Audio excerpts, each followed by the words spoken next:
House, our location today, where they've got you stocked up and ready to go for all of the soccer gear, the World Cup stuff coming to Kansas City. Chiefs, they got Chiefs sales going on. They've got all the Royals stuff. New City Connect is out for the Kansas City Royals. They've got that here as well. So we are hanging out until 2 o'clock. Social media $100 gift card through that, and 3 different $100 gift cards in person at Rally House. Now, you don't have to be present to win, but you do have to show up to register or wear your incredibly random jersey. We've had a couple of winners in the past where we had one particular person show up in a Chiefs Sean LaChapelle jersey, which is as strong as it gets. That guy walked in and was like, well, there's our winner. Everybody else is playing for second. Sorry. I mean, the guy shows, how are you going to get more random than that? We had a Royals jersey that I believe was a Calvin Pickering jersey. Strong. So we've had some really strong winners in the past. But here's the thing. If you don't show up, you can't win. The most random jersey might be, a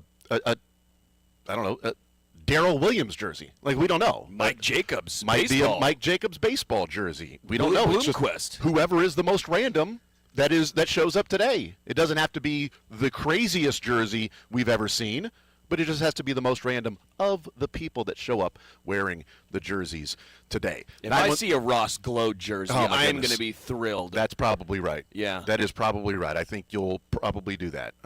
You'll be thrilled. You'll be excited. You'll give that guy a high five. If somebody shows up in a what jersey? Mike Jacobs, Ross Glode? What are you thinking? I think Ross Glode is the one. So if somebody shows up in a Ross Glode jersey, Sterling is going to give you $100 out of his wallet. No, I don't have that ability. I don't have the Sterling's going to write you a check. I don't have a checkbook on me. He'll write you you know what? Sterling will give you an IOU. He'll write it out on a piece of paper. And that's just as good as... That's as good as cash right there. Yeah. That's as good as actual cash. An IOU signed Sterling $100 for wearing this particular jersey. So you can get that from Sterling. I'll give you a hug. Well. Oh, my goodness, you get a hug from him? I believe they would need more than $100 to get a hug. So can I... Maybe they're having a bad day, Jason. Can I decline? Can I actually turn down the winning? No. Yeah. No, it's actually, sorry. If you wear a Ross Glode jersey, you're getting a hug either way, pal. Okay. What if Ross Glode shows up? If Ross Glode shows up, I'm giving him a hug as well. Yeah, and you will give him $100. Actually, you'd ask him for I would ask him for $100. Yeah. Let me hold $100. I'm good for it. Here's this IOU. I'll give it to you right here. It's just as good as cash. So we'll talk with Kent Swanson today at 11 o'clock. KC Sports Network, KC Laboratory Podcast. The lab or the KCSN draft guide is out. I like looking through the draft guide, and we talked with Daniel Holmes yesterday with the RGR football draft guide that is out and how comprehensive that thing is, and looking through the athletic scores and all of the production numbers that are there in their draft guide. There are multiple resources to use. The Beast is amazing. The KCSN draft guide is amazing. And the RGR draft guide is amazing, all for different reasons. And all of those resources, those are the main ones that I use. The KCSN draft guide dropped, a few days ago. And download that sucker. And one of the things I like about the draft guide with KCSN is, one, how specific it is to the Chiefs. I mean, it is a Chiefs draft guide. Yeah. Everything there is through the prism of Chiefs needs, team fit, things like that. And historical precedent of like Spags and Veach and Andy of what they like to draft, the measurables that they like to draft. So I like that one. But I also like that in the draft guide, those that are the authors in the draft guide that have put the thing together, they have their, quote, guys. Like Kent Swanson has 5 guys in the draft guide that are, quote, Kent's guy. And they don't have to be, like, he's got, of the 5, he's got a first-round grade, 2 second-round grades, a third and a fourth-round grade. Nice. So it's not like, oh, here's my guy, Fernando Mendoza. I'm a Fernando Mendoza guy. I'm a Jeremiah Love guy, right? I mean, just naming the top players. No, it's good to look through and say, all right, so you've got a fourth-round grade on this linebacker out of BYU, and he's a guy you really like. Okay, what is it about him, and how would you like and the team fit for the Chiefs and things like that? So we'll talk with Kent Swanson coming up at 11 o'clock. Arvell Reese meeting with the Chiefs. Ruben Bain in town. They've got Francis Mao Noah Namey thingy. Francis. They got F.M. Goa, who now is dealing with a, quote, slight back issue. Oh. That's interesting. But they have him listed. Now, remember, that was the mock draft from ... I think it was Todd McShay or whoever it was that had the Chiefs taking him at right tackle and said, well, they can slide him down to guard. The draft guide at KCSN has him listed as a guard. So they don't have him ranked in the tackles. They have him ranked as the number 1 guard. Dude. So I think that I want to talk to Kent about that everybody else has him as a tackle. They have him as a guard. Clearly they think that's the position he'll go to, whether he's drafted as tackle or not. Like, for instance, Kingsley. Yes, right, yes. But L'Jarius Sneed was drafted and it had safety because he played there. Yeah. But the Chiefs, when they drafted him, put cornerback. So it was like, okay, they didn't draft this guy as a safety. They drafted this guy as a cornerback. But he was listed as safety in so many different places because his last year at Louisiana Tech, he played safety. Yeah. So Francis will be drafted, and I believe there'll be a tackle next to his name. But they believe, no, this guy's a guard. And even some of the mock drafts are like, yeah, this guy can slide down and play guard. Which, by the way, national media, what the bleep are you doing when you have the highest paid guard, one of now, in Trey Smith, and you have a really good guard on a rookie contract in Kingsley Sumatia? In what world would the Chiefs be like, yeah, we'd be okay if this tackle slides down to be a guard? And I love the way that Kent broke down in the draft guide the draft capital that the Chiefs have this year, that he looked at it and said it's the most draft capital the Chiefs have under Brett Veach. And if you look at the Rich Hill draft guide, or the Rich Hill draft, the Dick Mountain draft trade value chart, right? And all the picks have that certain value next to them. In 2022, all of the picks added up to 710 draft points. This year adds up to 872 draft points. So we look back at the 2022 draft and say, well, they got all of those guys there in that draft. Well, they had a couple of first-rounders. The Chiefs have the 3 picks in the top 40. And then you go to the top 75, 76, and they've got 4 picks there. So the value that's there in terms of traditional spots that are being picked, the way that Kent Swanson broke that down I thought was really interesting. And he's put together the draft guide and ranked the quarterbacks. And one of the things that come out the last couple of days, it's not that Dan Orlovsky, Ty Simpson is the number 1 quarterback on the board. Sure. But it is Ty Simpson is a, quote, perfect fit for the Cardinals. I don't think he's going number 3, but the Cardinals pick at 34. So if Ty Simpson's on the board at 29, is that a spot where the Cardinals go, we'll move up 5 spots and go and take Ty Simpson in the first round, and that's a player that the Chiefs could maybe slide back to 34 and get something. It's typically a quarterback that they trade up to get. The 5th-year option. And while I feel like it's a fun conversation and I think it makes a lot of sense logically, I don't know how often we see that necessarily. I mean, the last one I can remember is Will Levis. How many teams? But they stayed in the second round. And they stayed in the second round. How many times do we say, well, a team will trade up to get Will Levis for that 5th-year option? Mm-hmm. Well, they didn't. The Falcons traded up to get Pierce last year, which at the time looked like an amazing, and that was a quarterback, but not so great right now. And shocker, he's not showing up to the team activities and everything. I just don't know if we overvalue maybe the 5th-year option. That maybe teams don't as much as the media or fans do, because again, as much as we talk about it, again, Will Levis is the one that just sticks out vividly because that's the one that we remember the most, and he was going to be a top 10 guy, and then he went in the second round, and we thought, hey, maybe a team will trade with the Chiefs to get Will Levis for that, and it just didn't happen. So unfortunately, it did not happen. But so that's an interesting connection that there's now a number of people saying the Cardinals' perfect spot for Ty Simpson. Okay, they have picked 3 and 34. They're not going to take him at 3. I wouldn't think. Maybe they trade back to like 7 or 8 and take him. Well, that'd be great. That would be 2 quarterbacks that go ahead of them. So a lot of stuff to talk about today in the show that we'll talk about with Kent Swanson. We're live here at the Barry Woods Crossing location of Raleigh House, right off I-29 and Barry Road. We've delayed it long enough to talk Royals. They lose yesterday 10-2 to the Cleveland Guardians. They lose the series. They continue to go to Cleveland and not win a series. It's just simply what they do. And the frustrating part about it is, like, they're playing a team that isn't stacked with stud hitters across the board.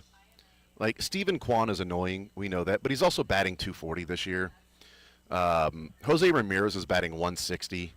Fry's batting .200. Manzardo's batting .086. DeLauder came out of the gates, hit a bunch of home runs and stuff, but his numbers have fallen back. Rhys Hoskins started in the minor leagues this year. Rocchio, batting ninth for them as their everyday shortstop, is batting .200. He's a glove first guy. Yeah, like, they don't have a bunch of guys that are up and down their lineup that I think individually would be more talented at the plate than the Royals individually. Yet they take 2 of 3 because the last 2 games the Royals score 3 runs, and they score 7 runs total in the series against the Guardians. Well, it's cold outside, but yeah, but you know what? It's cold for the Guardians too. It's cold for them too, and they scored 2 runs on Tuesday. They scored 10 runs yesterday, and yes, it got out of hand, but it got out of hand after the Royals had opportunity after opportunity. And it's frustrating, Sterling, because we talked yesterday, and I said the theme of the offense early on this year through the first, 11 games, is the inability to come through with a big hit in a big opportunity. And they did it again yesterday. Inability to come through with a big hit. They were 0 for 10 with runners in scoring position yesterday. 0 for 10. Like, squeak one through the infield, a seeing eye single, a dying quail, a Texas leaguer, something to fall in that you get a hit. I mean, the Guardians had just a couple of hits that were just outside the reach of India. They had one off the end of the bat that flails out into left center that falls. And whether it's luck or it's putting the ball in play or whatever you want to call it, pesky, whatever it wants, like, the Royals aren't doing that. They aren't coming through in those situations. And it's mainly the perpetrators of the whole thing have been the 1 through 5 hitters. Yeah. And even with Michael Garcia hitting the way that he is, the runners in scoring position, Michael Garcia, he's not showing up there. That's the part of it. The 1 through 5 hitters have had 61 at-bats with runners in scoring position. They've gotten a hit 10 times. They're batting .164. 1 through 5 collectively are batting .164 with runners in scoring position. 6 through 9 in the lineup are batting .324 with runners in scoring position.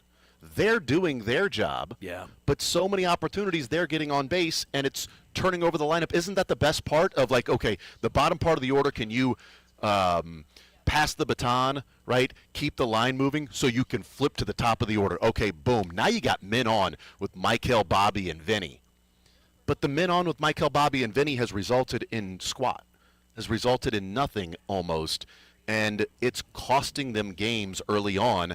And these are going to be vital games that we look back on and go, man, wish the offense was swinging the bat like this back in April, because they gave away 3 or 4 games. Like, they have lost 3 games this year, Sterling, where their starting pitcher has pitched at least a full 6 innings or pitched into the 6th.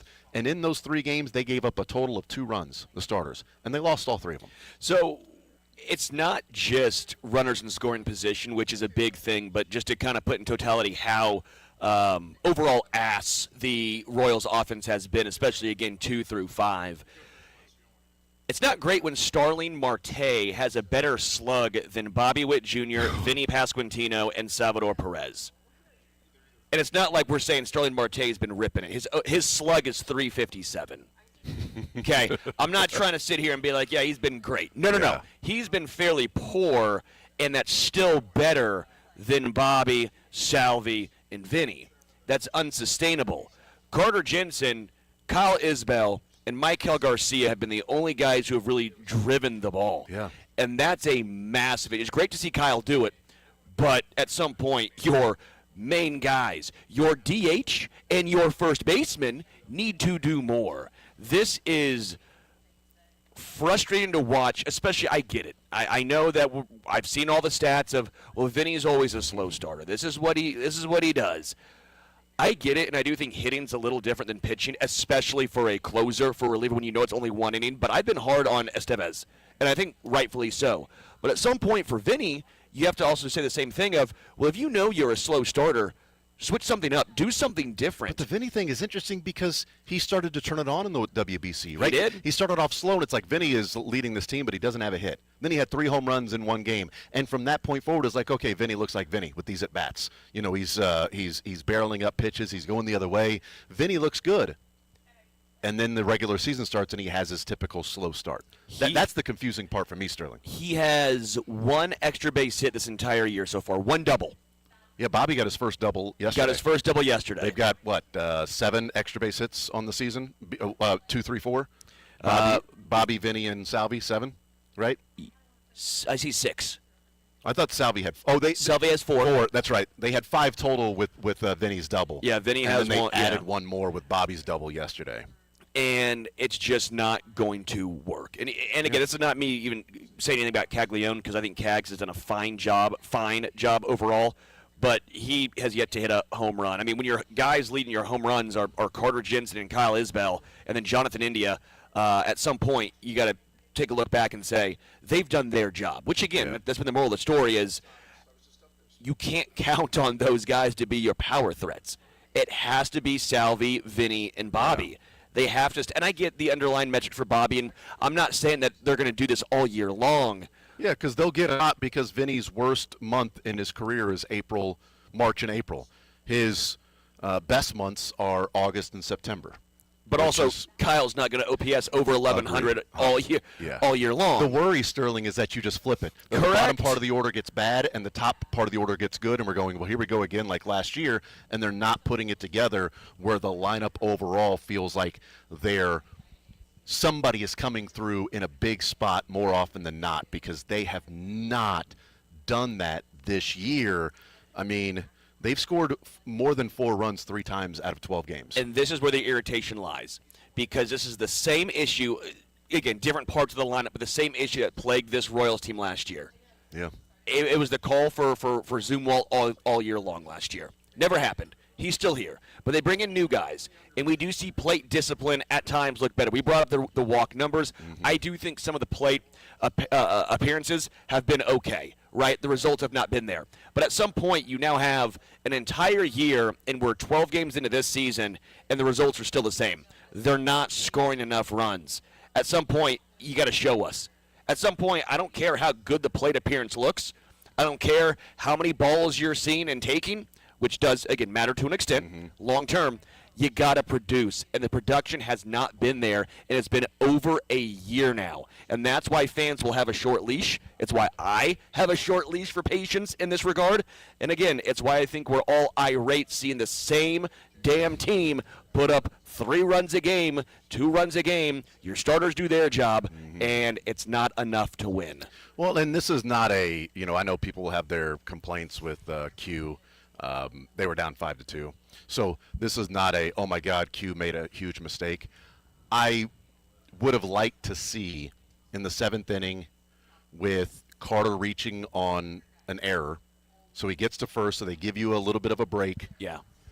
You've got Lane Thomas coming up, Jonathan India, and Starling Marte against a right-hander. Well, you started those guys because a left-hander was there. What better way to pinch hit with at least one of your hottest hitters, a guy that plays center field, yes, and would be pinch hitting for the center fielder, a guy that plays right field that would be pinch hitting for the right fielder. When have we ever said we wanted to see Kyle Isbell as a pinch hitter? But we did, though. You're right. I would have liked to see it in that position. I would have loved to see it as well. But how funny is that? Just in general, saying we want to see Kyle Isbell as your pinch hitter. And I understand maybe the Starling Marte a little bit more because Marte had just hit a double his previous at bat. Ripped a double. So you're like, okay, do I take him out, or is this him maybe going to get hot and this is going to be a Marte game and maybe he connects with one and puts it over the wall and now it's 5-4. I can understand that a little bit more, but and he has no platoon splits like Lane Thomas does, where Lane is brought in for specifically lefties and Kyle is mostly specifically righties. Yep. That was the chance. That seemed like a good opportunity to do that, but it wouldn't have mattered ultimately. Maybe it would have the butterfly effect, right? If you go on a rally or something, then the bullpen is a little bit different. Steven Cruz, who knows? You got to go to Omaha. Yeah, I mean, it probably wouldn't have been Steven Cruz if you're like, okay, well, this game is 5-5 now. You're probably not going that route. Maybe it's Matt Strahm. But that wasn't the case. I would have liked to see that, but I'm not sitting here today going, God, what a terrible mistake. Yeah. What an awful mistake. It might have been the same exact thing. I just would have liked to see that strategy implemented moving forward. If he is so in love with lefty-righties, you do have one of your hottest bats, the guy that's been the story of the early season part at the plate has been Isbell, while Lane Thomas has not been that, and he's playing center field because a lefty was on the mound. A righty's now on the mound. Would have been a nice switch to make. We'll take a timeout. We'll come back. Cole Reagan's concern level. He says he's fine, but it is yet another incident with Cole Reagan's that, results in him leaving the mound. We'll talk about that. We'll also get into the Masters updates. We got the Masters updates throughout the show for you today. We've got a local visit to another local school. We've got Ruben Bain in town. Hello, Ruben. You are for scuba. So Ruben Bain is here. Maybe, I don't know that he's here, but he's here in town. The overall here, but not specifically here where we are at, which is Rally House, Barry Woods Crossing, where we are giving away 4 $100 gift cards, 1 on social media, 3 of them in store today. So you got to be at least in store to sign up and register for the $100 gift cards. We'll give away 2 of those in a drawing that we will do later on in the show before the right around 2 o'clock. You don't have to be present to win that, but you do have to be here in studio or in at Rally House, I should say, to fill out the registration form. Also, the other $100 gift card we're going to be giving away is to the person that shows up between now and 2 o'clock wearing the most random jersey, whether that be Chiefs or Royals, random jersey that you show up in, and somebody's going to win that. So if only one person shows up in a jersey and says, I want to enter the contest for the random jersey, if only one person here, that becomes, by definition, the most random jersey. So we'll be giving away $100 to somebody that shows up wearing a jersey if it ends up being the most random one that we end up voting on. We'll take a timeout, come back, continue rolling. More Zone next.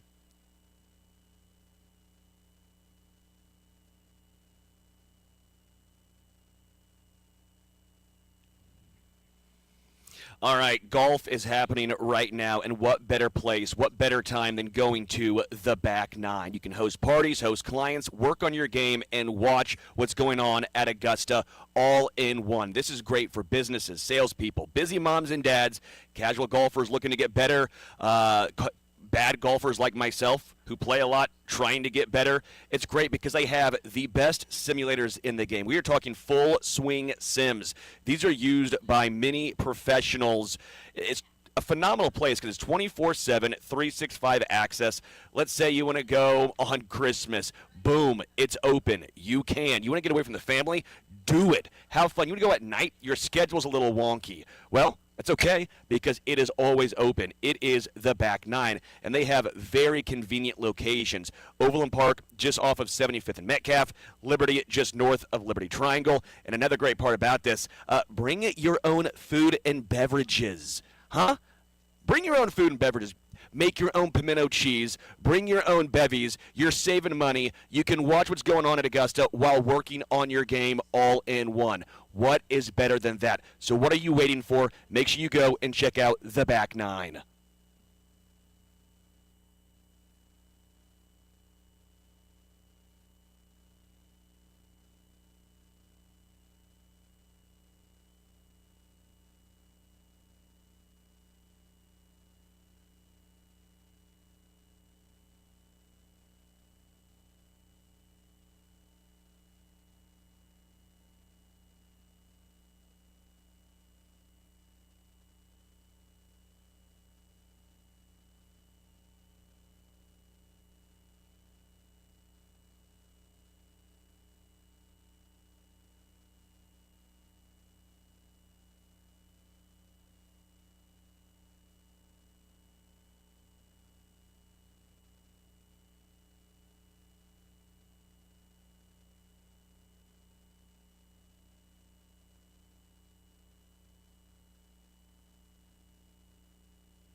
All right, we continue right here on Sports Radio 810 WHB. Jason Anderson with you, Sterling Holmes. Michael Darcy's hanging out back at the studio. We are hanging out at Rally House, Barry Woods Crossing, I-29 and Barry Road. Rally House, our location today, giving away 3 $100 gift cards to people that show up today.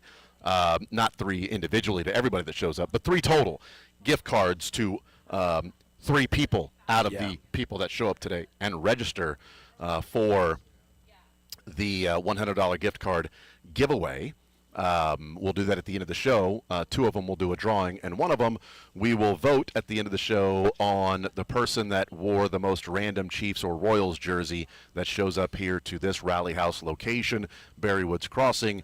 So somebody is going to win a $100 gift card with that specifically. So again, if you show up in a Royals or Chiefs jersey and say, hey, I want to enter in the contest for the random Chiefs jersey, and you're the only one that shows up, then you've won. Yeah. You've won. I need to bring this up. Bring it up then. Can we shrink the game? Didn't we have that as a clip earlier, Michael Darcy? We probably did. I just want to shrink the game. I wish we had it as a soundbite. Can we? I know we have it in the Sterling clips. Can we? Anyway, go ahead. You want to shrink the game? I want to shrink the game. And I comment on this on Twitter. Just a simple quote tweet. It was Kevin Hart currently getting a golf lesson from Bryson at the range at Augusta National. And, of course, the laughing emojis because, of course, we have to have emojis when you're golf.com. What are we doing here? This is one of the last things that need celebrities added. That is what certain golf events are for. That's what for waste management is for. Augusta, a dude who had played got kicked out because he was using his phone. But yet we can have Kevin Hart shanking balls on the range. And my favorite part about this is I'm having so many people in my mentions, which, by the way, all I said was a simple quote tweet, shrink the game. Not everything needs to be a celebrity showcase. Leave the majors alone. 5.6 thousand likes on it so far. Look at you. But I have some people who are very angry. The people who are the point I want to shrink. I don't want these people on the golf course. I want these guys off. Do your other things. Go and do your own things. That's totally fine. This is the one thing. 4 things. 5 things. The majors and the Ryder Cup. Don't touch. Leave it pure. Okay? It's hollowed grounds. Again, you use your phone, you get kicked out of Augusta. That's the whole thing. But for some reason we have to yuck it up. That's not what this is for. This is classic. This means something. And so I have people saying very naughty words in my boy, they are going in my at Twitter. you. Very naughty words in my Twitter, and they're like, just so you know, if you called yourself a fan, which by the way I'd call myself a patron. They said, it doesn't start till Thursday. And so I just clapped back and said, very respectfully, of course, because I don't use curse words on this because it's uncouth when we're talking about the Masters, saying I actually win 09 to the par 3 on Wednesday. So, yes, I know when it starts. It's a picture of the hat that I actually got there because I was there. And I know because I care. You know what I was doing when I was 14? What were you know doing? what wouldn't get me into golf? Watching Kevin Hart shank balls into the water. You know what got me into golf? What got you into golf? Phil Mickelson saying, hey, little kid, I was not little kid, I was 14, but still, hey kid, meet me on this hole. If you meet me on this hole, I'll sign your hat. So what did I do? I met him there 2 hours later. He signed my hat. You know what? Pretty darn cool. It was walking and talking with some of the players when you were there. You know what? I didn't get me into it. Watching Jason Kelsey eat pimento cheese sandwiches sitting there. I like Jason.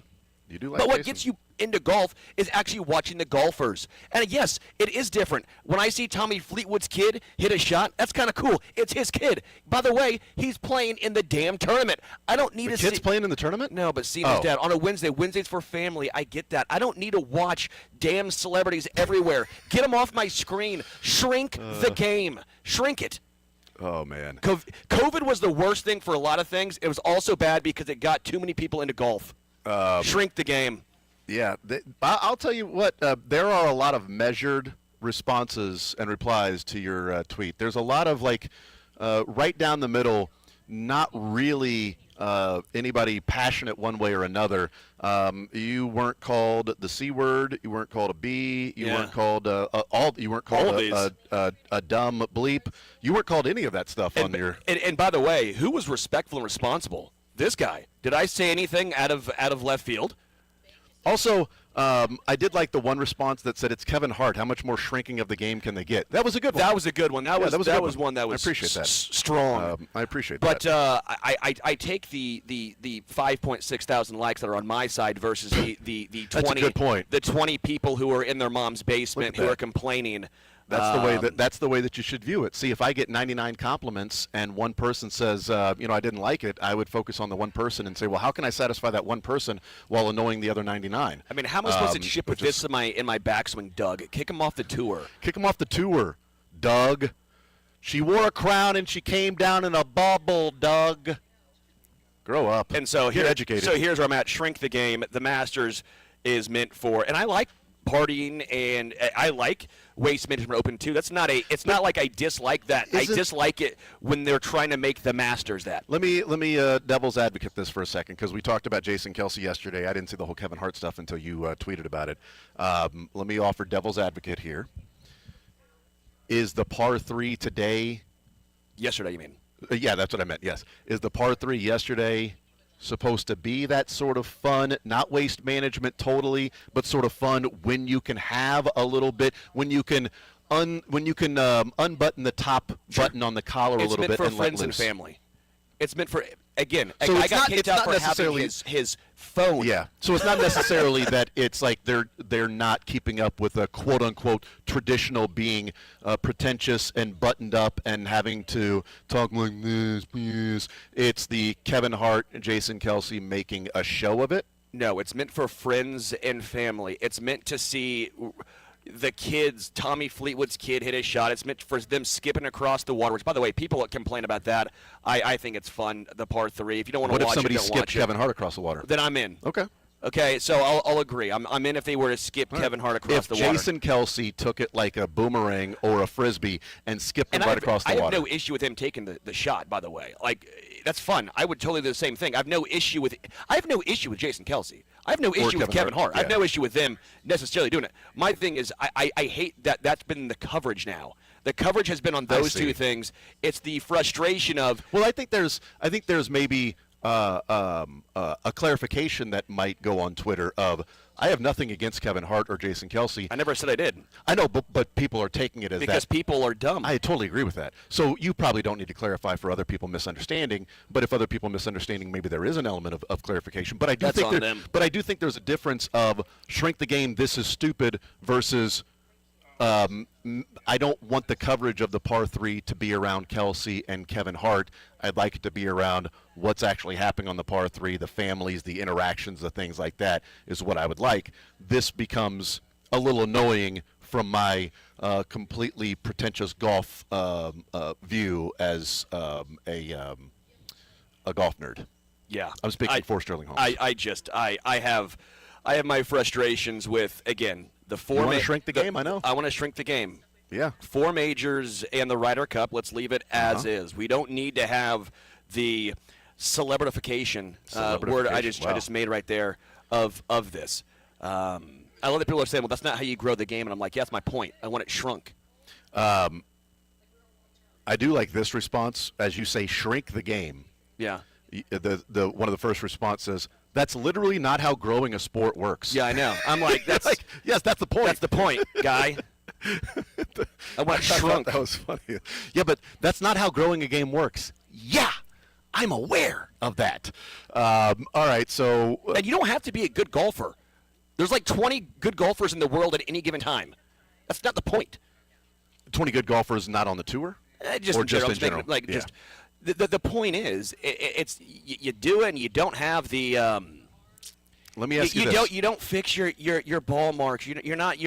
Let me ask you this though: is it Kelsey and Kevin Hart non-golfers as opposed to, let's say, Mark Mulder or Tony Romo are there? Romo being a CBS guy with Nance, Romo shows up and gets to play a hole because he's one of the better golfers. Sure. And by the way, I have no former issue. Kelsey has a fine swing. He's a decent golfer. But I mean, would it be different if it was like who's a really good golfer and wins the American Century Championship, things like that, to where an extent, they play a par 3? It's like, okay, let's see this guy, what he looks like on the par 3. Yeah, I don't need to see Kevin Hart just not ever playing golf, top it into the water. That's just like bring your friend who's a great golfer and let him experience that, not a guy who's never played. He isn't.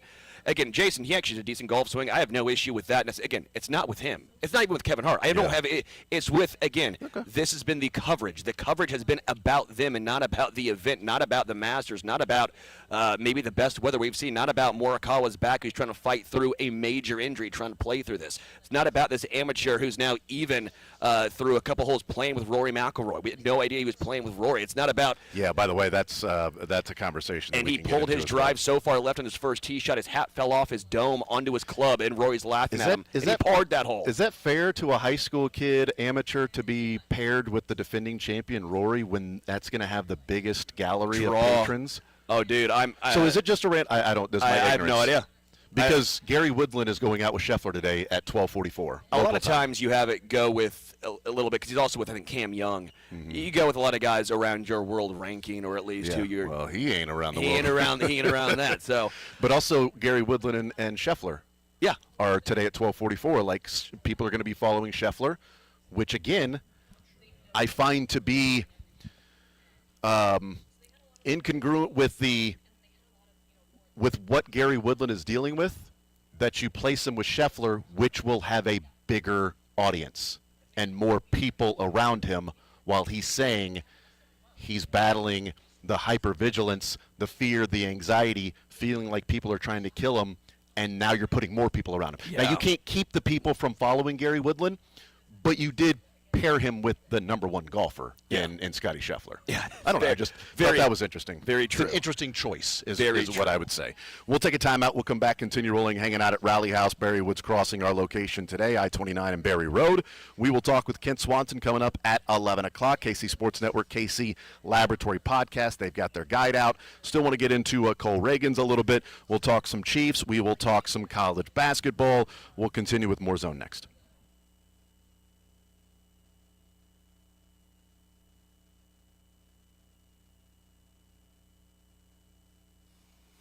Yeah, I might want to shrink the game, but I want to grow this because FanDuel has your back with a special Mulligan Bet Back token this week in golf. So once the tournament starts, a.k.a. now, you can turn any losing bet into a bonus bet for another try.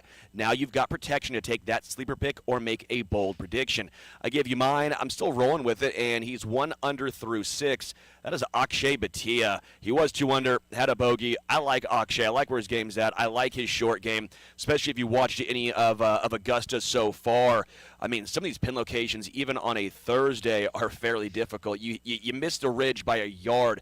Your ball's going back off the green. But the choice is up to you. Go spicy, go safe. You can have fun because now with that special Mulligan Bet Back token, hey, if it doesn't hit, you got that mulligan in your back pocket ready to go. You can go for it all. You can go for a top 5 finish. The choice is all up to you. So what you need to do is go to FanDuel.com/local to claim your special Mulligan Bet Back token.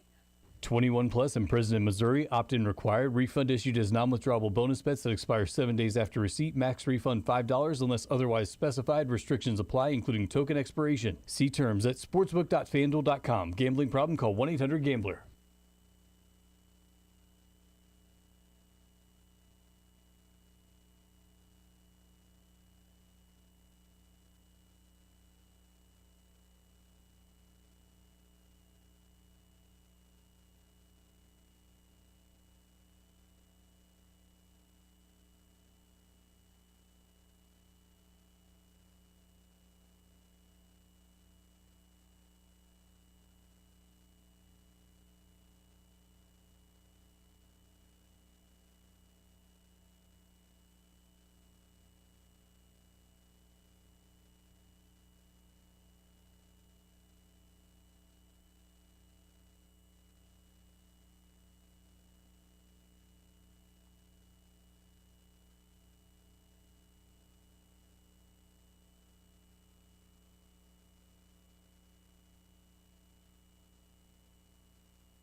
All right, wrapping up the first hour here on Sports Radio 810 WHB in the Zone, hanging out at Rally House, Barry Woods Crossing, I-29, and Barry Road.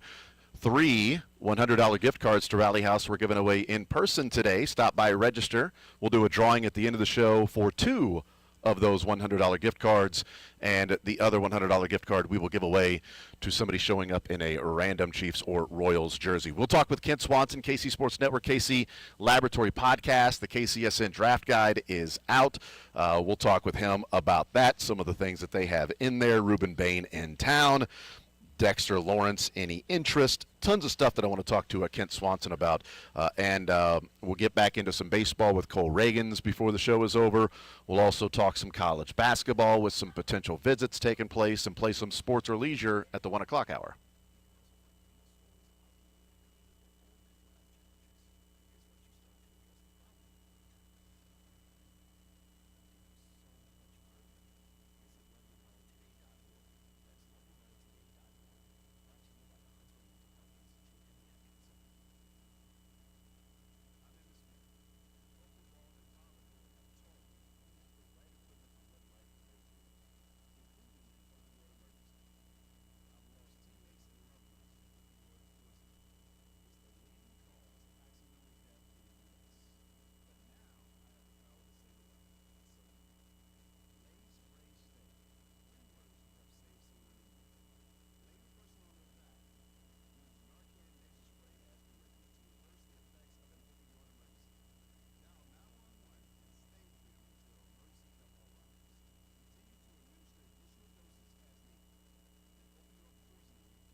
Kent Swanson of KCSN is brought to you by Dick Ray Plumbing, Heating, and Cooling. Are you planning to spend money on a new AC or furnace repair this year? Dick Ray can help. Show us a 2025 HVAC repair invoice from any company, and we'll credit that amount towards a new system up to $2,500. Call 913-DICK-RAY or go to dickray.com for details.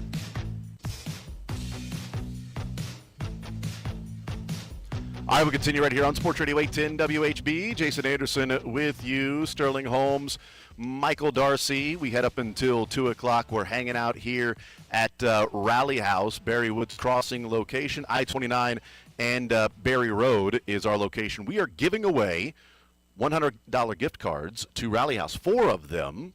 One of those will be on social media. Go to Facebook and go to our Facebook page, Sports Radio 810, like and comment the post, and you are then entered to win the $100 gift card to Rally House. 3 other gift cards will be given away to somebody who shows up in person today. 2 of those will just simply be a register and drawing at the end of the show. The other one will be for a random jersey that shows up today, or at least a person wearing the random jersey. If a random jersey just shows up with no body, then we have a completely different story to talk about. So we'll give away that $100 gift card coming up later on in the show. So all 3 of those, but you got to be here at least to register. You don't have to be here and present to win at the end of the show. 913-912-4810. I still want to talk some baseball. We'll get into that. Some college basketball. We'll get into that. College sports is broken. The NIL transfer portal stuff that I have some pushback on a couple of different points. We'll get into that later on in the show. Sports or Leisure, 1 o'clock right now. Kent Swanson, KC Sports Network, KC Laboratory Podcast, and he of the KCSN Draft Guide that is out and ready to go. Kent, what is up, brother? How you doing? Yeah, big week for me with the draft guide coming out, and also the Masters on my TV right now. So, yes. pretty big week for me here. Yeah, I know that you're probably enjoying it. Are you going to be able to focus on the interview, our conversation here, or will it be difficult that every once in a while you might drop in a, well, you know, I think the Chiefs, look, if Rory's there at number 9, then I think it's somebody that they could look at. I mean, sorry, if Tyson's there at number, I'm sorry, I'll get to it. I'll get the right guy. Any chance we may have a Freudian slip of a golfer out on the course right now? I'm sorry, Jason. I kind of tuned out there for a second. What did you say? I think the answer is yes. I think we've got the answer to that one. Ken Swanson is our guest. All right, so let's get into the conversation so we can get you back to watching the Masters and the Thursday rounds. We've got Masters updates throughout the show, twice an hour for you right here on Sports Radio 810 WHB. So let's talk about one of the things that I really enjoyed when the draft guide was released. You guys, writing the different things before you get into the players. And your breakdown of the draft capital, I thought was really good, because breaking it down from that standpoint, like we can go back and look and say, well, the Chiefs have had 2 first-round draft picks in 2022. Well, the Chiefs have had, these number of picks, 2 first-rounders, and wherever they were picking in the second round, they've got 9 picks. They had 11 this year. And we can look at it different ways. But I love the way that you looked at it in the draft capital with Brett Veach and how they have the most of the Brett Veach era. I guess as you view this draft then, the importance, the value, and maybe also the pressure of having the most draft capital, and how you put it with the Rich Hill draft value chart on Brett Veach to get this right. Yeah, it's a monumental draft, and it's not the strongest draft to have this immense amount of draft capital, but I think you could also argue part of the reason maybe the Rams were willing to surrender so much draft capital might be because they don't feel as strongly about this draft. But I think this is it's a huge one for them, very obviously, and they're loaded. And when it's kind of a down class, like, the significance of every single pick matters, right? In making sure that you're getting some of these correct. Big opportunity for Brett Veach to maneuver the board. 4 top 74 picks is a lot, and whether or not yeah, the class is a little bit down, but I still think that you can find 4 quality contributors in this class with those 4 selections. So he's got a lot of work to do, and it's going to be fascinating to see the approach that this team tries to take. Well, how important is it to have the different picks? I mean, obviously we talk about from the standpoint of taking the players and they have needs at different areas, but I guess how important is it from the standpoint of having the picks and being able to maneuver the board, moving up and down, and having those different opportunities throughout the draft? I mean, what's the value in that? Oh, it's huge, and my gut tells me, like, I think Brett Veach is aggressive at some point. I actually, I think he probably uses pick 74 to move up and down that board. I think there's different paths to do that. Pick 9 and 74 line up very well to trade up to pick 6 if they feel conviction about a certain player. Pick 29 and 74 could get them all the way up to pick 20 if the Cowboys are willing to do something like that. So, I think there's capital that lines up really well for them to be aggressive and make some moves. And historically, Zach Eisen, he does some great work with the KCSN Draft Guide. He brought this up today that historically, I think Brett Veach is, traded up or traded in all but 2 drafts in his tenure with the first 2 selections. So of his first 2 picks that he enters with on draft weekend, he's moved out of at least one of them all but 2 years. So, he's been pretty aggressive in maneuvering the board to make sure he gets his guys. Visiting with Kent Swanson, KC Sports Network, KC Laboratory Podcast. I want to talk about a couple of top 30 visits that the Chiefs are having, one of those being Arvell Reese. And, the reaction there that I've seen is, okay, so do they think he's going to be there? Or if they're overly impressed, is it somebody you would trade up for?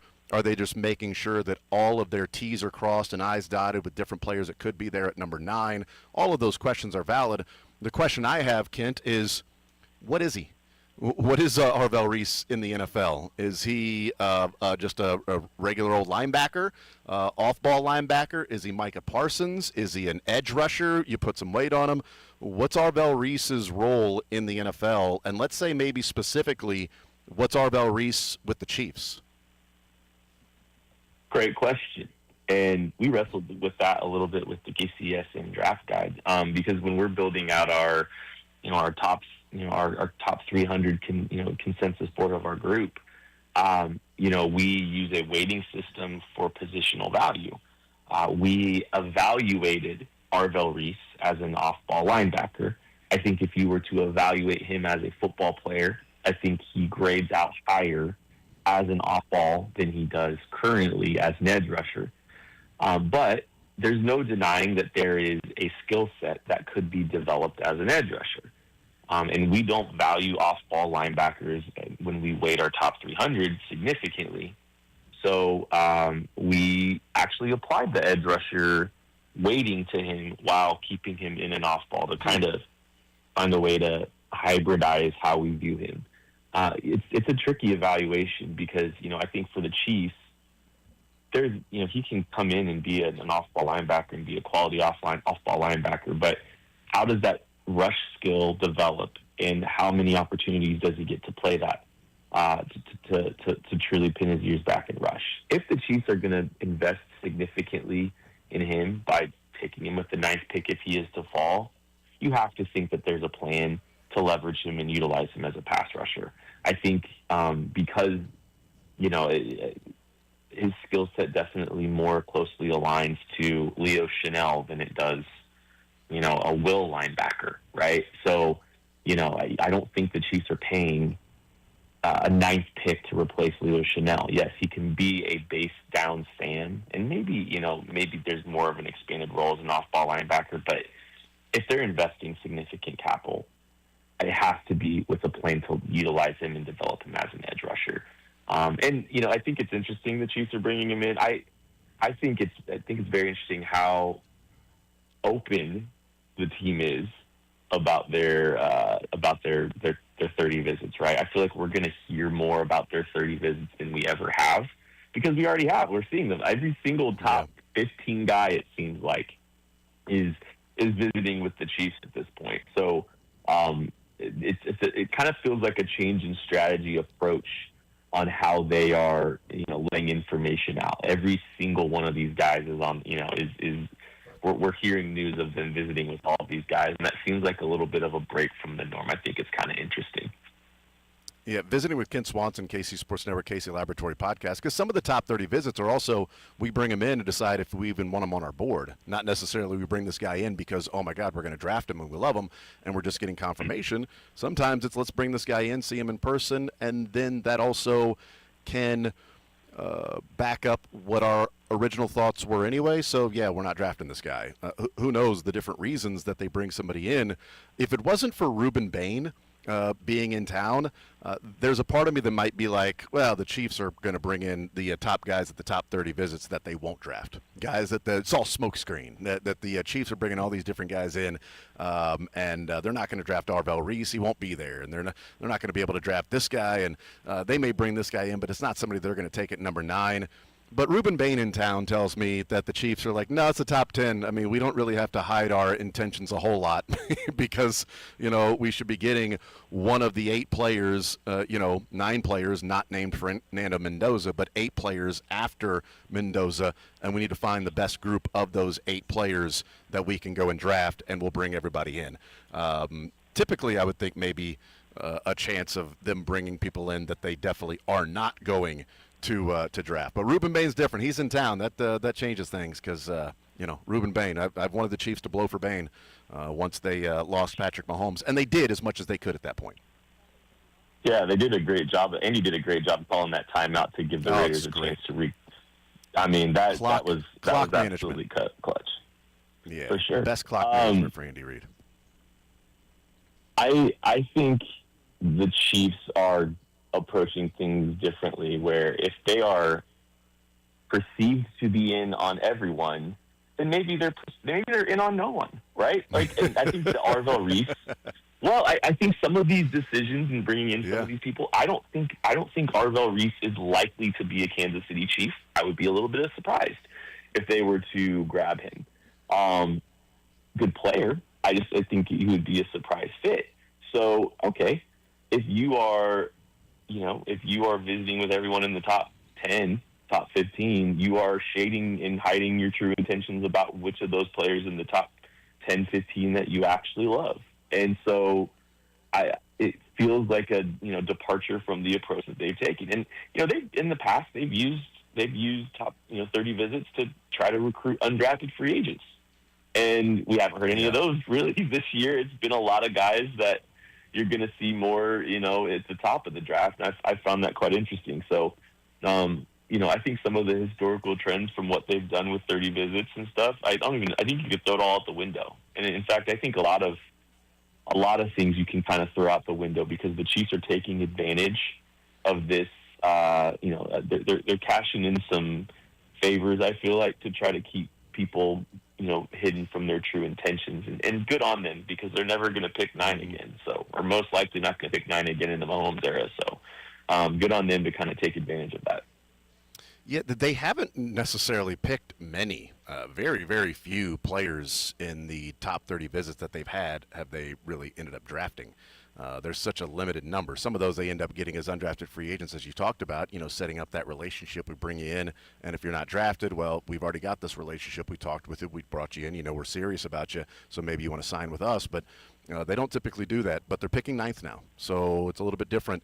If you're picking in the top 10, you got to get the pick right. So meeting with the people in person that you may be drafting at number 9, probably a part of the overall process of drafting guys and bringing them in with the top 30. Kent Swanson is our guest, KC Sports Network, KC Laboratory Podcast. I wanted to talk to you about a different position, tackle and guard, and Francis Mauigoa.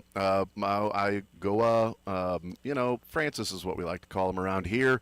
He's dealing with a little bit of a back issue, but what I wanted to talk to you about is he's, being ranked by all these different prognosticators and draft guides and things like that as a tackle. But we also heard, well, the Chiefs could take him at number 9, and then, they could slide him down to guard. You guys just skipped the first step, and you guys have him listed as a guard. And so what's the reason from your guys' standpoint of not even going the tackle route and right away saying we're going to rank this guy as one of our guards? Yeah, this is one of the most seriously debated things when we were putting our book together and going through that process. We had a lot of conversations about whether we wanted to stack him as a tackle or as an interior offensive lineman. And I think there is I think we even kind of explained it in our write-up. There is a path to him being a capable tackle. I do think that he's a little heavy-footed. I don't think he is as consistent up the arc as you like him to be, and he doesn't possess great length. So there are some built-in physical concerns about his ability to be a long-term solution as a right tackle. But when we evaluate him as a guard, some of those concerns go away, and the outlook on him as a guard is much better than his outlook as a tackle. Now, that's where some of the positional value argument kind of comes in, and that's where it kind of came in with us a little bit as well, is trying to figure out, okay, so is it worth having a guy that could be one of the best guards in football, or is it worth having a capable right tackle? Those were some of the back and forth, and ultimately his grade was going to be higher as an interior offensive lineman. And there was enough concerns about his tackle play that's kind of where we stuck him. I would be a little bit surprised if the Chiefs took Maui Noa. And if they do, obviously, I think they're taking him as a right tackle. If they do that, man, they should run the football is what they should do. I think he profiles better, and his projection long term is better as a guard. Even though, he might be he could be a top 20 tackle and top 20 right tackle. He could be a league average right tackle, but man, he could be an all-pro guard. Ken Swanson is our guest here in the Zone on Sports Radio 810 WHB. The draft guide is out. You were in charge of the quarterbacks and the breakdowns and things like that, and more of deeper dives on the QBs. This week, we've heard a little like the Dan Orlovsky thing with Ty Simpson. We've talked about that before, but this week we've seen a couple people. Arizona, a perfect fit for Ty Simpson with the Arizona Cardinals. Now, I highly doubt that would be at number 3, but they do pick at number 34. Is it a Ty Simpson? Is that a guy maybe to look out for, that if he's there in the late 20s, if we're wondering if the Chiefs are going to trade up, trade back from 29, that if they were to trade back, is that a name that we would be looking at and saying, well, that might be a perfect spot if the Cardinals want to move up from 34 to 29 to take their guy in Ty Simpson and get a fifth-year option? The Chiefs can slide back from 29 to 34, pick up an extra pick if they've got a group of players that they like around that area, and that depth of the draft is really where they would be taking advantage of that. Is that a particular name, or is Ty Simpson maybe a guy that you looked at and rank as number 2 quarterback could ultimately be drafted in the top 20 because teams go a little bit over their skis when it comes to QBs? Yeah, Ty Simpson, I think, is one of the most unique quarterback prospects of the last few years because, I think it's kind of funny. Like, if you look at Dane Brugler's, he does tremendous work. And I don't think I was all the way here with him at this point. But at one point in November, Dane Brugler had him as the number 2 prospect in this class. And the reason was his early season tape was outstanding. I mean, just tremendous tape. The second half of the year, he played injured and was not as good and showed a lot of inconsistency. So it depends on what teams are selling themselves on, right? I could see Ty Simpson. There's not a ton that's going to surprise me. I'd be surprised if he really goes in the top 10, but if a team's selling themselves on what he did in the first half of the year, I'd at least understand what the logic was. So I think he's still a candidate to go in the first round. I know he's going to kill it in meetings, or has killed it in meetings. He's very bright, articulate, coach's son, and a mature kid. Nothing's going to surprise me with him outside of the from mid first. Like if the Rams take him at 13, I'm not going to be surprised. If he falls into the second round, I won't be either. It's just a matter of how the medicals go and how teams feel about those medicals, and if they feel like they can talk themselves out of some of the concerns that he showed in the second half of the season when the medicals kind of started revealing themselves a little bit. Kent Swanson is our guest, KC Sports Network, KC Laboratory Podcast. One more for you, Kent. I like going through the Kent's guys throughout the draft guide, and one thing that I like is that it's not just all first rounders. The edge rusher from Penn State, like we're looking at if the Chiefs don't go edge like at number 9, you've got him as the number 13 edge rusher, Danny Dennis Sutton, but he's one of the Kent's guys. You got him as a third-round grade.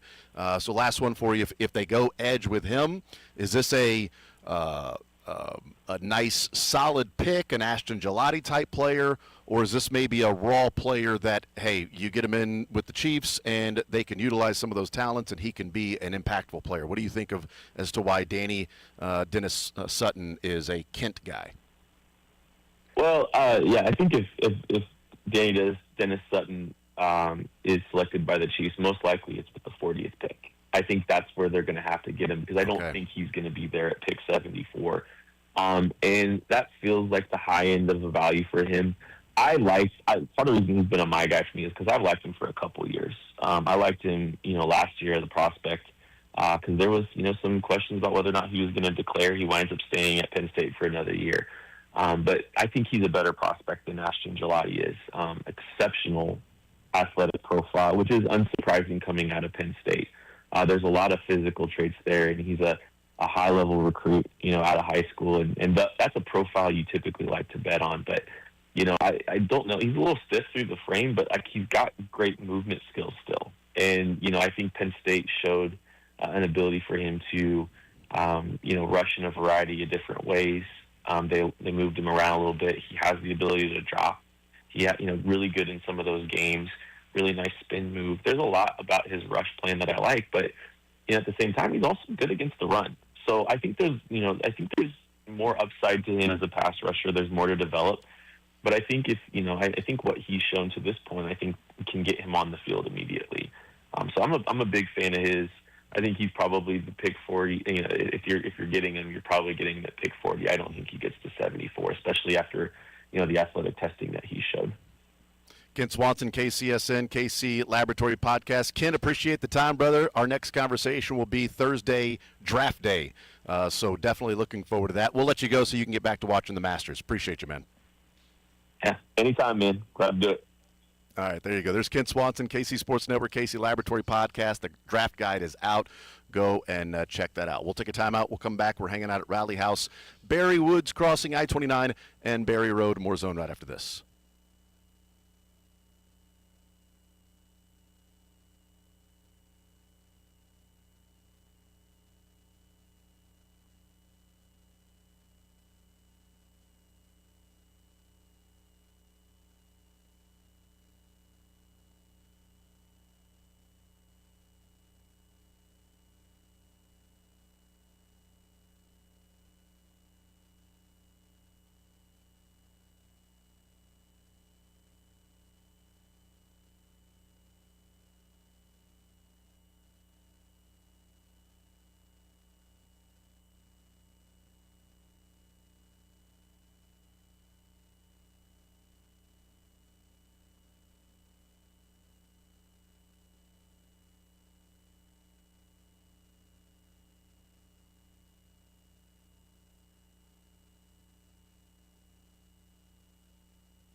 All right, we continue right here on Sports Radio 810 WHB. Jason Anderson with you, Sterling Holmes, Michael Darcy. We head up until 2 o'clock. We will play a little sports or leisure in the 1 o'clock hour, giving away $25 to Johnny's Tavern.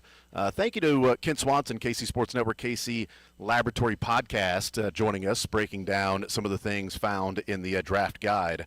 And thought it was interesting that Maui Noa, the tackle that has been mocked to the Chiefs a couple of times, and the Chiefs fans have then mocked said pick at number 9, that they just went ahead and said, no, we're putting him as a guard, and said that was one of the bigger discussions they had of tackle or guard. And I appreciate that from the standpoint of, look, he could be a tackle, but if we think his ultimate destination in the league is going to be guard, why would we list him and rank him in the tackles? Let's put him as a guard. Sure. He also compares to Landon Dickerson, who is a guard. So Maui Noa, more like now we know how to say it, huh? You knew that was coming before I mean, said it, yeah. I knew you wanted to interrupt, and now I know why. Yeah, because now you know. Now I know why you wanted to jump in there. But at least you didn't Kool-Aid man this one. Right? No, I waited. I was patient. Yes. So I do appreciate that from that standpoint of them saying if he's a tackle, if we think his ultimate role is going to be a tackle, then we put him there. But no, it's going to be a guard.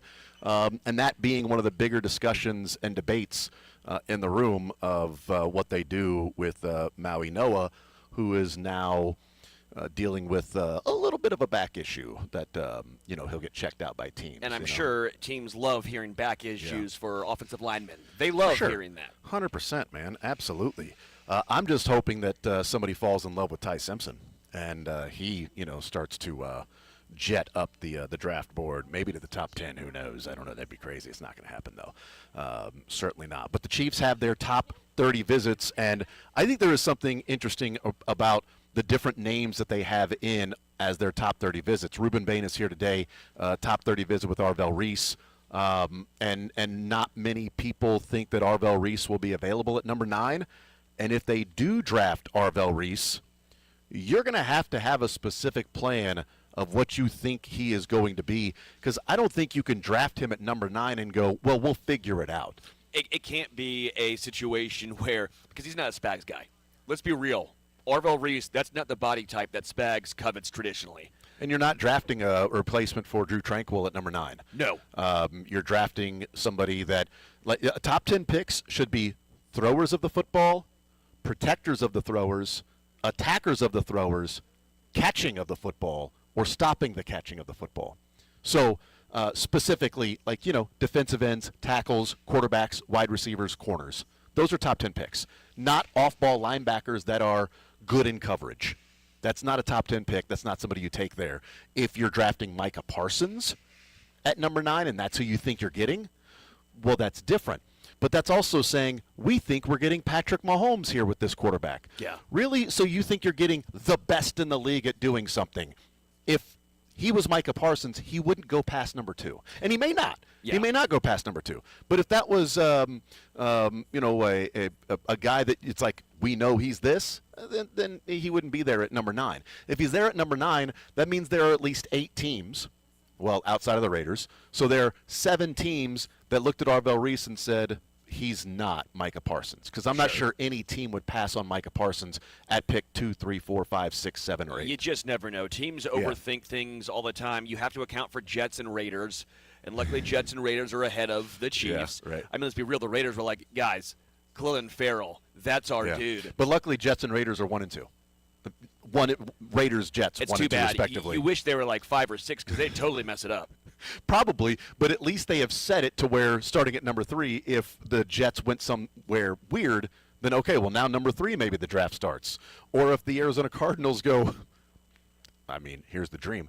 Ty Simpson at number 3. Okay, well that now changes some things because Tennessee is probably taking Jeremiah Love. So it drops, players more and more down the board. I don't think that's going to be the case, but if you are drafting a player like that in on a top 30 visit, then you have to know specifically what your plan is for him. Ruben Bain is here. That's been the dream for a while for the Chiefs to be able to draft a guy like Ruben Bain to help solve their defensive end issues.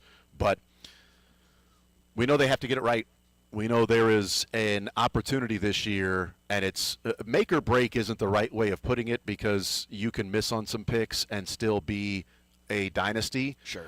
But this is as big of a pivotal draft as we'll see, certainly since 2022, but maybe even more towards the future because there is the unknown of Patrick's health. There's the unknown of Travis Kelce and what he'll look like in more than likely his final year. Chris Jones is aging and may only have one, at most 2 years left with the Kansas City Chiefs. In 2022, when they moved on from Tyreek Hill, they had a prime Patrick, Kelce still playing at the top of his game, Jones playing at the top of his game. Yeah. You had different people that were sort of cornerstones there, and then they took that 2022 class along with other people, and they go to 3 straight Super Bowls. You've got aging out players that were big cornerstones of the dynasty that you'll eventually have to replace at some point soon. And that's what I think the Eagles did. And again, the Chiefs have been more successful, obviously, when it comes to actually getting the rings. But it's what the Eagles have done, because I think we can all agree they've done a good job replenishing and rebuilding. I'm actually trying to think of who was their big defensive tackle for a long time, and then they got Jalen Carter. Brandon Graham was one, but it wasn't Graham, I don't think. But just defensive line overall. There was someone else I was thinking of, but the point remains. They had Davis, but I don't know that they was. They didn't miss when they had their top 10 pick. They haven't really missed a ton outside of maybe Jalen Reagor, obviously, but they also got it right when they had, was it the late pick, 20-something, and they had 40, and they got two corners. They got Quinyon Mitchell. They got Cooper DeJean. Yep. They replaced their aging players because then they didn't have to count on Darius Slay necessarily being their CB1 or then getting torched. Now, they've had a little bit of issues trying to find the slot guy. Well, then what happened? They got Cooper DeJean, and that fixed the slot. Yeah. They've done a really good job a lot of times early on in drafts fixing out and phasing out their older players and replenishing that with younger, controllable talent. The Chiefs cannot miss on 9. This is your chance with 9, 29, and 40, your best chance. You've missed on a few of these guys. You've missed on the second rounders almost perpetually, it feels like. Rashee Rice was a hit, but you've missed on a lot of them. You now have to replace the Trent McDuffie. I'm not saying you have to go cornerback in the first round, but you eventually have to replace that. You do have Noel Williams, which was a positive, but eventually you got to replace Chris, as you mentioned. You got to replace, I think at some point, Rashee Rice, because this is probably, I would imagine, his last year, if that's the money he's apparently allegedly wanting, absurdities. And you're going to have to replace Travis Kelce, and you've sunk some capital into those spots, but not enough. You've not hit on those spots, and that's the issue. Yeah. I do wonder this, too. I was thinking about it before when, we've seen some drafts where Ruben Bain is passed up on, and he's going 10 or 11, and the Chiefs are taking – the most absurd ones are when the Chiefs take a tackle and Ruben Bain is still on the board. I do wonder who would have to be on the board at number 9 for the Chiefs to pass on Bain. Like, who's the player that would have to be there where the Chiefs went, we're taking this guy instead of Ruben Bain. Arvell Reese? Maybe, yeah, right. And it's like, well, maybe Arvell Reese because he's typically viewed as a better overall football player in terms of the different things he may be able to do, and the athleticism is out of this world, and the playmaking is unbelievable.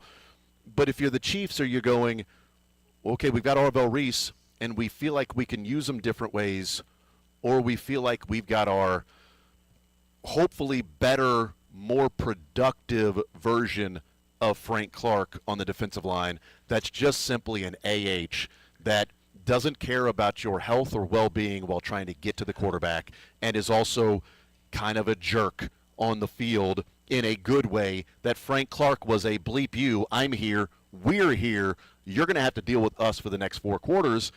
It doesn't feel like they've had that on the defensive line, and that would bring that to the table.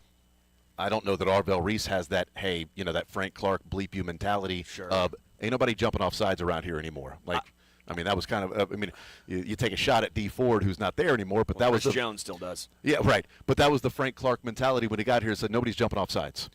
I think the hard part is there's so many nightmare scenarios where Bain, Reese, Bailey, all those dudes are gone. No tackles go. And I'm not a big mock draft guy because, let's be real, it's not real. It's all hypotheticals.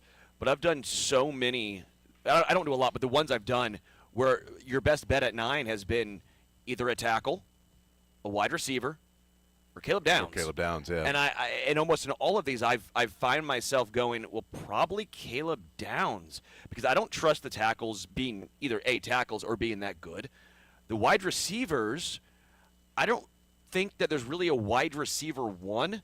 I think Tyson has the best chance of being a wide receiver one, but I've also been on record saying I don't think the Chiefs can take that potential because he's had so many different injuries in college that other teams, let's say you're Seattle and you're picking that spot, you can take that risk because you have JSN.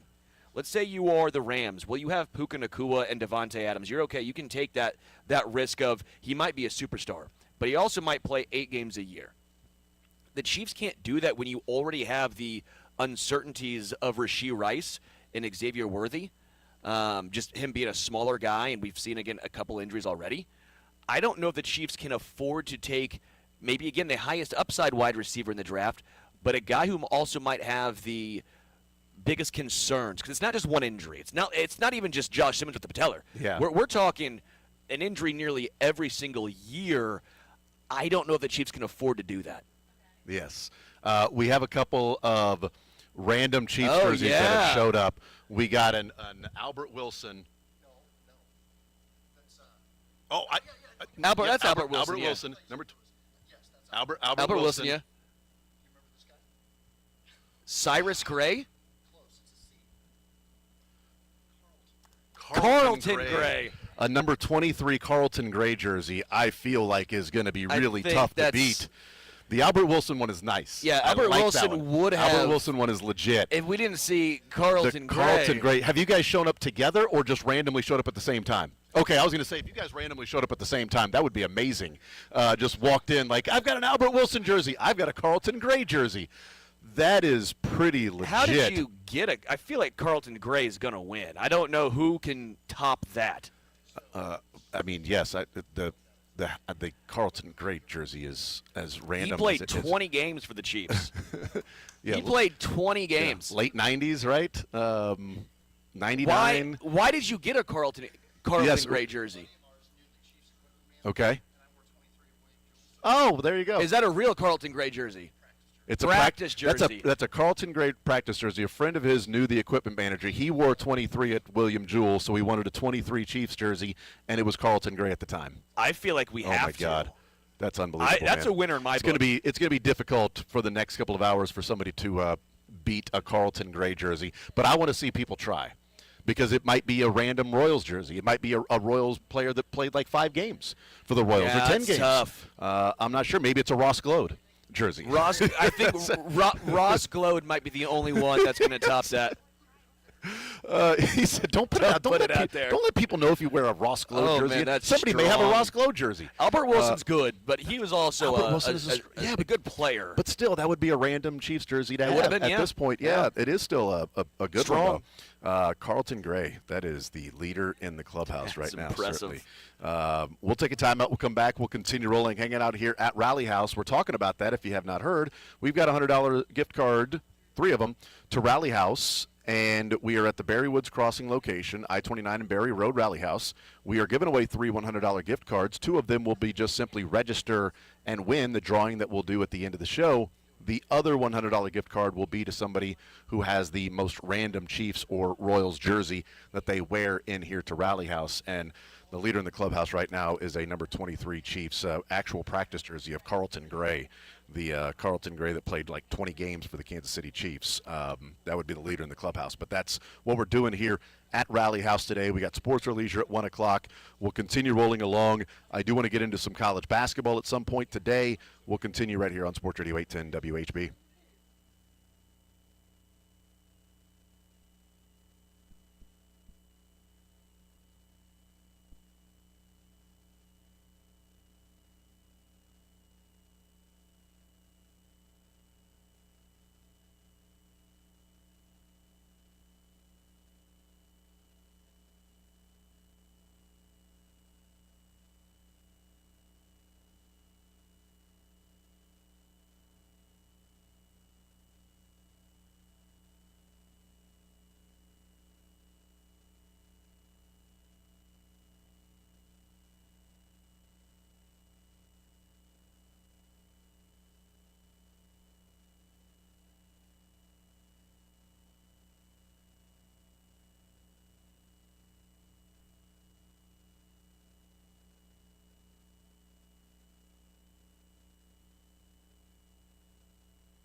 I wrap it up the hour here at Rally House, where we are hanging out with you until 2 o'clock, giving away $100 gift cards to Rally House.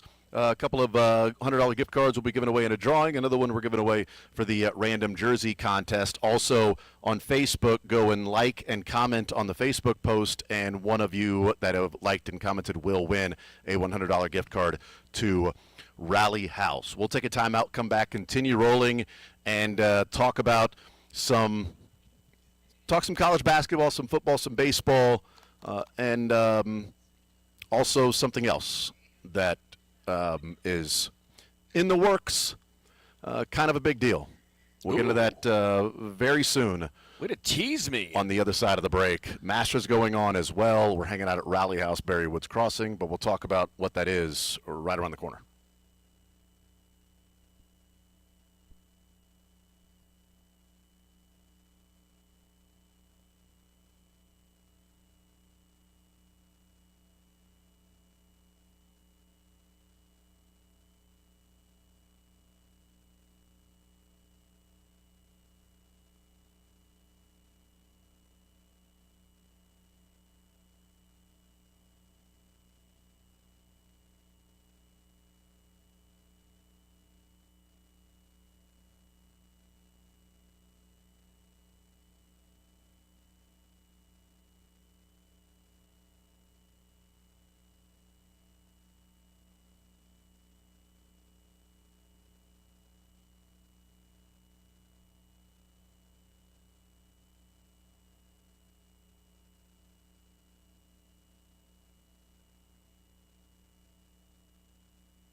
All right, we continue right here on Sports Radio 810 WHB. Jason Anderson with you, Sterling Holmes, Michael Darcy heading up until 2 o'clock, hanging out at Rally House.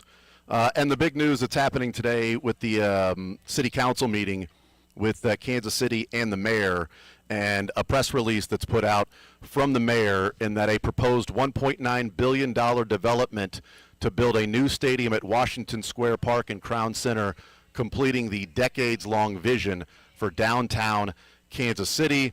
Mayor Lucas, who will be on with Seren in a couple of hours, and Kansas City council members today introducing legislation authorizing the city to work with the Kansas City Royals on a comprehensive set of agreements to keep the team in Kansas City and bring a new downtown ballpark to the heart of the city.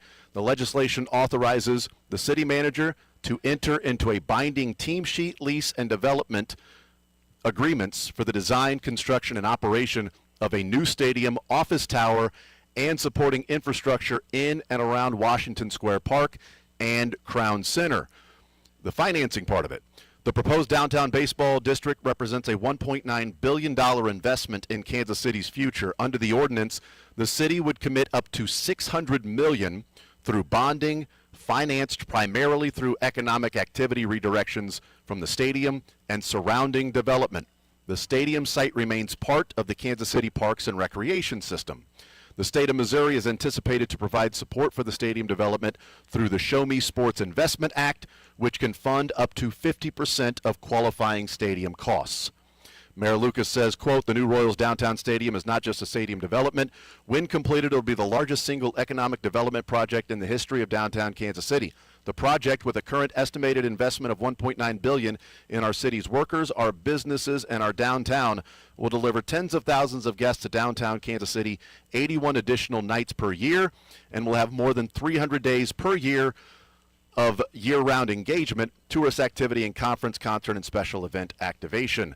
The agreement framework includes provisions for a lease of no less than 30 years, relying on traditional economic development tools, no new taxes, and incentives in a district confined to the stadium and surrounding development, not the entire city or larger subdivisions of local counties or areas within the state of Missouri.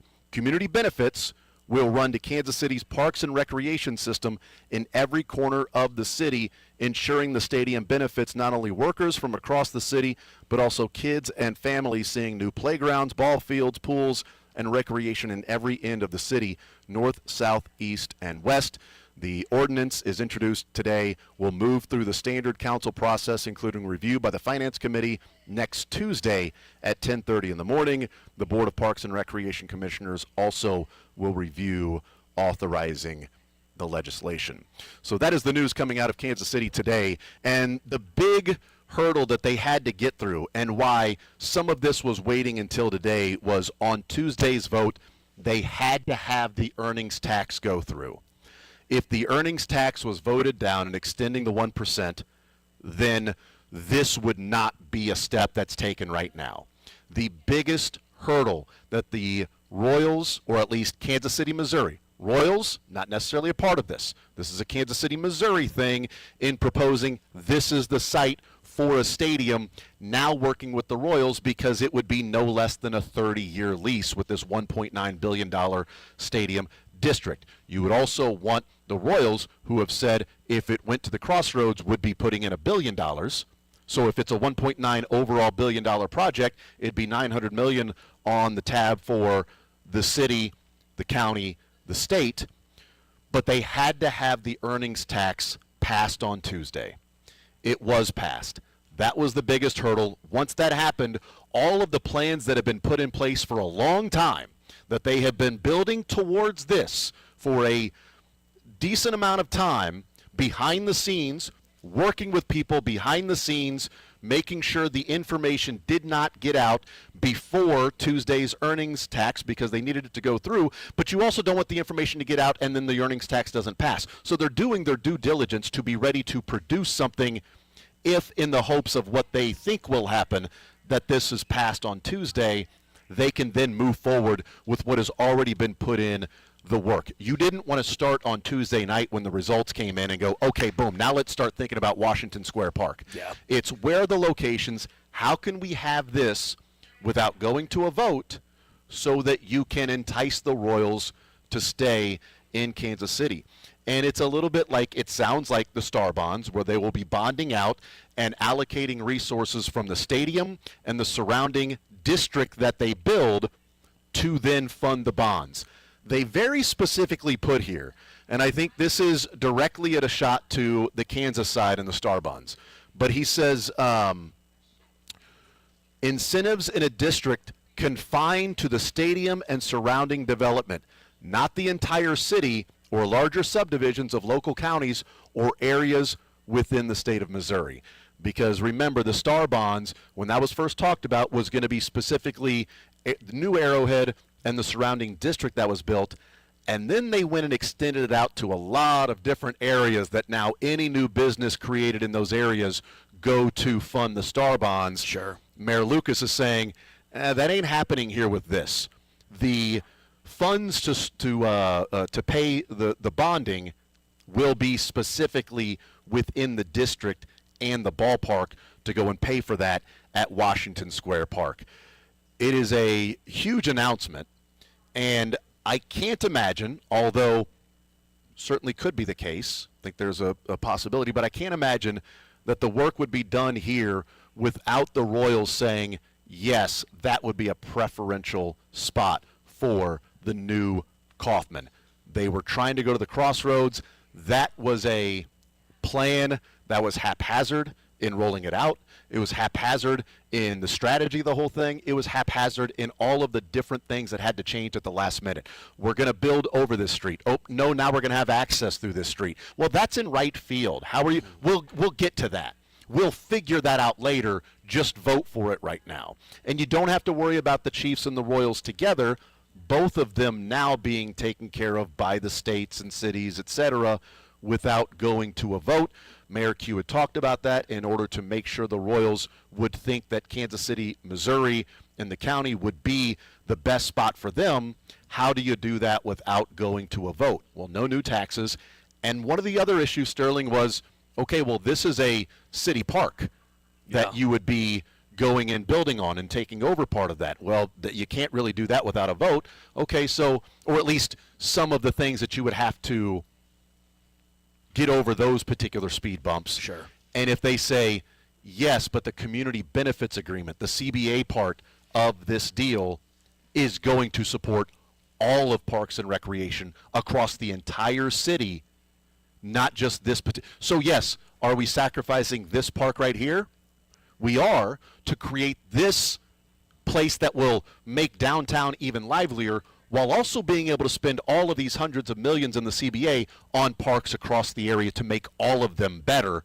That would be a sacrifice that Parks and Rec, I think, would be stupid to not accept. Now, ballparks and rec is what it is. It went from one park to a ballpark. I think this is what we were alluding to and expecting for a little bit now. This made the most sense. Yeah. This was the location. We can talk about the OP location. We can talk about up north. You can talk about this one feels like it made the most sense. It was a question of when, not if, especially once the Kansas side more or less became more of a, I think, not a pipe dream, but a lesser option. Mm-hmm. Yeah, I get a park might go. It's not ideal. But it's never going to be you're not building in Kansas City on just nothing. There's no just vacant lots just hanging out. There's no place that's just a vacant lot that's large enough to put a new K. I like this. I do. I'm a fan. I mean, there's a lot of things you can do down there. There's already some sort of, at least close by, there's districts already. If you want to say that, there's restaurants, there's bars. You've got the streetcar that connects, and now it's going to connect all the way to the waterfront with the World Cup. You've got different access points in highways. You've got all of the hotels, places to stay. You've got those things, parking. And again, you have access to parking all throughout downtown with the streetcar that will be connecting there and connecting there. You've got that already with that. So it makes so much sense. Look, I've wanted the ballpark to move downtown for a while. My first choice was in Kansas City proper, Kansas City surrounding area. Whether it's Kansas City proper or not, Kansas City surrounding area. That was my first choice anywhere. Second choice is, okay, we've surpassed the part of they're going to stay. It was downtown, Washington Square, once that became a possible destination. Sure. Then North Kansas City, then the Asperia campus out on 119th. I only like that one for selfish reasons of being able to walk to that. We know you're selfish. Yeah, but I admit it. Credit to me for admitting it, at least. I thought the North KC one was going to be the toughest one, just with the actual highway of if you're down south, you would have to build extra bridges. You'd have to build a lot of different, I think, structures to, like, transportation-wise. I think downtown, downtown makes the most sense. If you want to say what makes the most sense currently is where it's at. If you want to say, like, that was the best way to get in and out, most parking, easiest, sure, but we knew it was not staying there. So at that point, you have to move on. So when you looked at the three options, the main three, you look at Overland Park, the Asperia campus, well, good luck parking. Yeah, I liked it because I could walk. I liked it because I would literally walk from my house. I just think getting in and out of there, getting to the highway, it's not a straight shot from the stadium there down Knoll or Metcalf without 15 stoplights along the way. So Correct. you'd be redirecting traffic, and that might be a hassle and kind of a headache there as well. With this, there's all different areas throughout the downtown that you can park, ride, go to different areas, walk, and be at the stadium there. Now, they mentioned 300 days out of the year that they would also have, different events. So that would be, 220 dates out of the year, whether it be concerts or events. Activation zones that the Chiefs were going to put in at renovated Arrowhead for 220 dates of the year to get to roughly 300 with the 81 dates with the baseball games. As I do look right now, I do wonder how crowded it will be eventually. You have Union Station, Science City, you have the aquarium, so you do have things around it so you could spend days, and I'm sure you'll do some activations maybe with them as well. I think, again, it's kind of fun how you have that. I'm sure to an extent you'd imagine if you're the aquarium or Union Station, you're pretty thrilled if that's the way it goes. You would have a lot more kids going in before, after, experiencing all of those things as well. Again, this is what's cool about it is there's already things built up. You don't have, and again, I know there'll be an activation zone, and Sherman and the ownership group, they're going to want their own stuff, right? Because that's how they make more money. And I think that's part of the overall district. When they say the ballpark district, there's going to be some of that creation of the businesses, restaurants, whatever hotels that may be connected or connected in terms of an agreement, partnership with the new K and the ownership and the city and things like that. But no less than a 30-year lease. The Show Me Sports Investment Act from the state investing in keeping the Royals in Missouri and in Kansas City, and the city investing up to $600 million for the Washington Square Park site. I think we have been feeling like it made too much sense and feeling like this is the direction it was heading, and certain elements that were not only like, oh, it feels that way, but it was that way behind the scenes, that this is where it was heading for a while. John Sherman talking before the home opener and saying, well, we're not going to put a date on it. Well, we've got different. He was incredibly vague. And what is interesting about that, one, it can show a different tack to take, and maybe learning from the first go-around when everything was, well, we're going to have it in the next 2 months. Well, we want to have it by the end of the summer. Well, we definitely want to have it by September. Well, we want to do that. We want to have it by this. And you kept surpassing these arbitrary deadlines that you gave yourself for no reason. You could just say we don't have a deadline, but you kept saying, well, we want it done by this. When he talked before the home opener, it was, well, we don't really have a deadline. We'd like to head in that direction sooner rather than later. We don't have a specific location picked out. We're examining a lot of locations. The question was then, okay, what about if it's specifically downtown? Is it just Washington Square Park? Well, yes, there are a number of locations downtown that we'd be looking at to move or build a ballpark in working with the Missouri side. Also looking at areas on the Kansas side. There are different things that we have open. It was the most vague he's been about it since they decided that, hey, we're going to move downtown. We're going to leave the K, which was like 3 years ago, 4 years ago. It was a while ago that we were talking about that statement that was released by John Sherman and the ownership group of, we will be looking to move downtown. We will not be playing at Kauffman Stadium past 2030 or 2031 unless there's some sort of a holdup on the building, or it took you too long to get to the point to where now you have to rush it. Well, instead of rushing it, can you sign a lease, a 1-year lease with Kauffman? It would be difficult to sign the 1-year lease with Kauffman if you're moving to Kansas. Yes. That probably would be a, nope, you're good. Okay, so then where are we going to play our games? Sacramento. Omaha. Yeah. St. Joe. Like, who knows where they would end up playing their games? Lawrence, Topeka. I don't know where they would end up playing games. Legends. But if that were the case, I think it would be difficult. If it's on the Kansas City side and on the Missouri side, might make it more palatable if you had to sign a 1-year lease with Kauffman Stadium, where it's at right now, with the city, to stay there for 1 year while the building process is going on. But they would need to have breaking ground in like the next 12 to 18 months if we're talking about keeping pace with what he said the Atlanta Braves and how quickly they were able to build their stadium. You don't want to put it up haphazard if you want this thing to be for the next 40, 50, 60 years. You don't want concrete cancer. You don't want cancer of the concrete. You don't want that like the current K has apparently. Yes, you want to get the good concrete with the great genes and familial genes that you don't have to worry about that in 50 years of the concrete cancer, because you want this thing to be around a very long time and continue to extend the lease when it's up in 30 years and stay for another 30 years.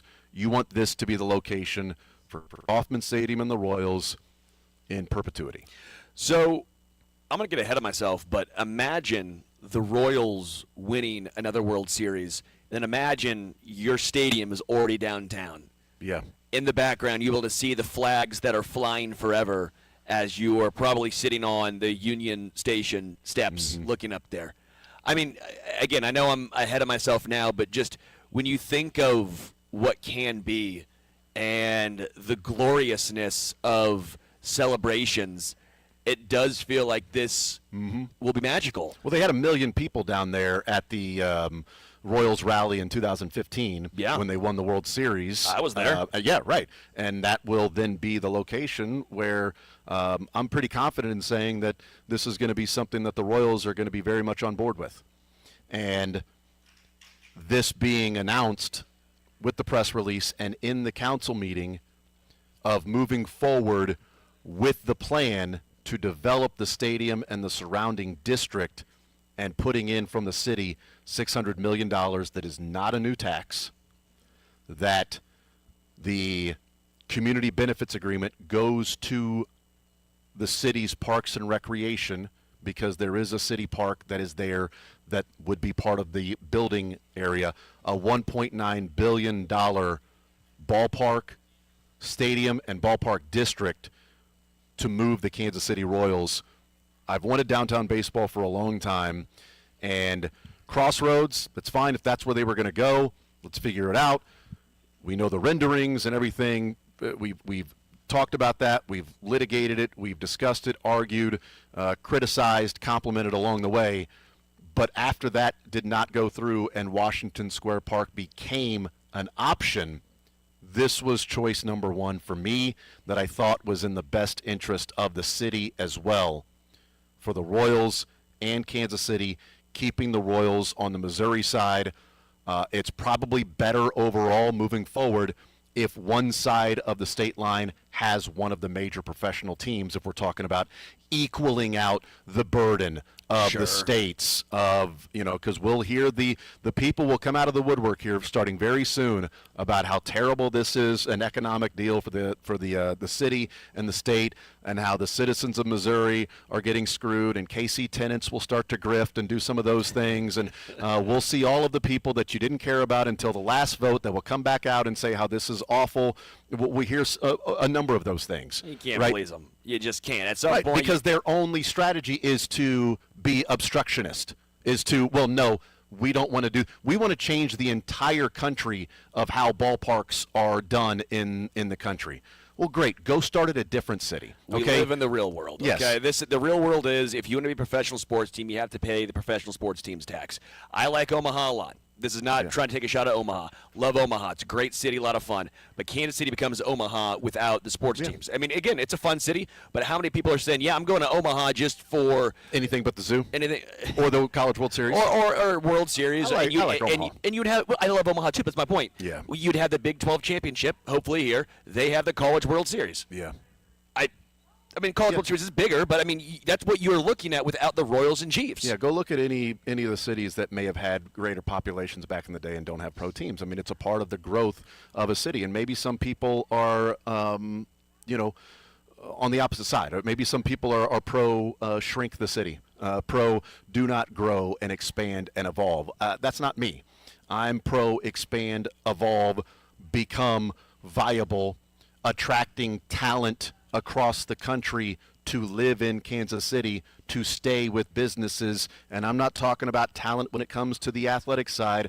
I'm talking about businesses staying in Kansas City, being around, paying taxes in Kansas City, increasing all of the different cool things, the parks, things that can happen, the entertainment side of it. Like, it is such a short-sighted view of saying, well, what's the economic impact? The dollars aren't then put right back into the city of what you're paying for building these stadiums for giving billionaires billions of dollars in these stadiums. Well, first of all, you're actually giving it, if you're paying for it, it's the construction workers and companies that are building it. Sure. And that's who's getting the money right now. Now, the valuation increases for the billionaires, but they're not out there selling the stadium. Yeah. You're not building the stadium for them to go and sell it. You're not building them a house that they just own and then can go and sell the house. And, hey, now we got $1 billion more in our pocket. That's not how it works. It's the valuation of what you're saying. You're giving them $1 billion. Well, actually, the city is owning it. It's a lease. They are going to then lease it out. Could they own it? Certainly. We've seen it in L.A., but if you want to take the chance and say, well, you guys just do it on your own, they're going to go somewhere else. And it's a short-sighted view of dollar for dollar, the economic impact, as opposed to what it means with the ancillary benefits all around the community. When the Chiefs and Royals are winning, people are economically spending more money. People are happier. They're more willing to get out, go to restaurants. You're enjoying yourself.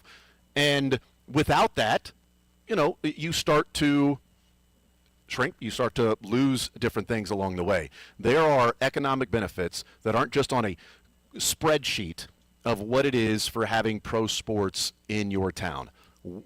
If you don't want the stadium being built, then don't go to a game. Don't go to a game. That's fine. Stay away. Don't go to a game. Don't go to the World Cup either. Because the only reason the World Cup's coming to Kansas City is because Arrowhead exists. Well, they're not going to Omaha? Or Iowa City? They're not going anywhere that doesn't have an NFL stadium, okay? That's what Kansas City has in common with the other cities that are hosting World Cup games. Again, I like Omaha, by the way. This is not me trying to take a shot. Why do you keep taking a shot at Omaha? I love Omaha. The point is they don't have an NFL stadium. They don't have this. They ain't going to St. Louis. They're not going to St. Louis. They're coming to Kansas City.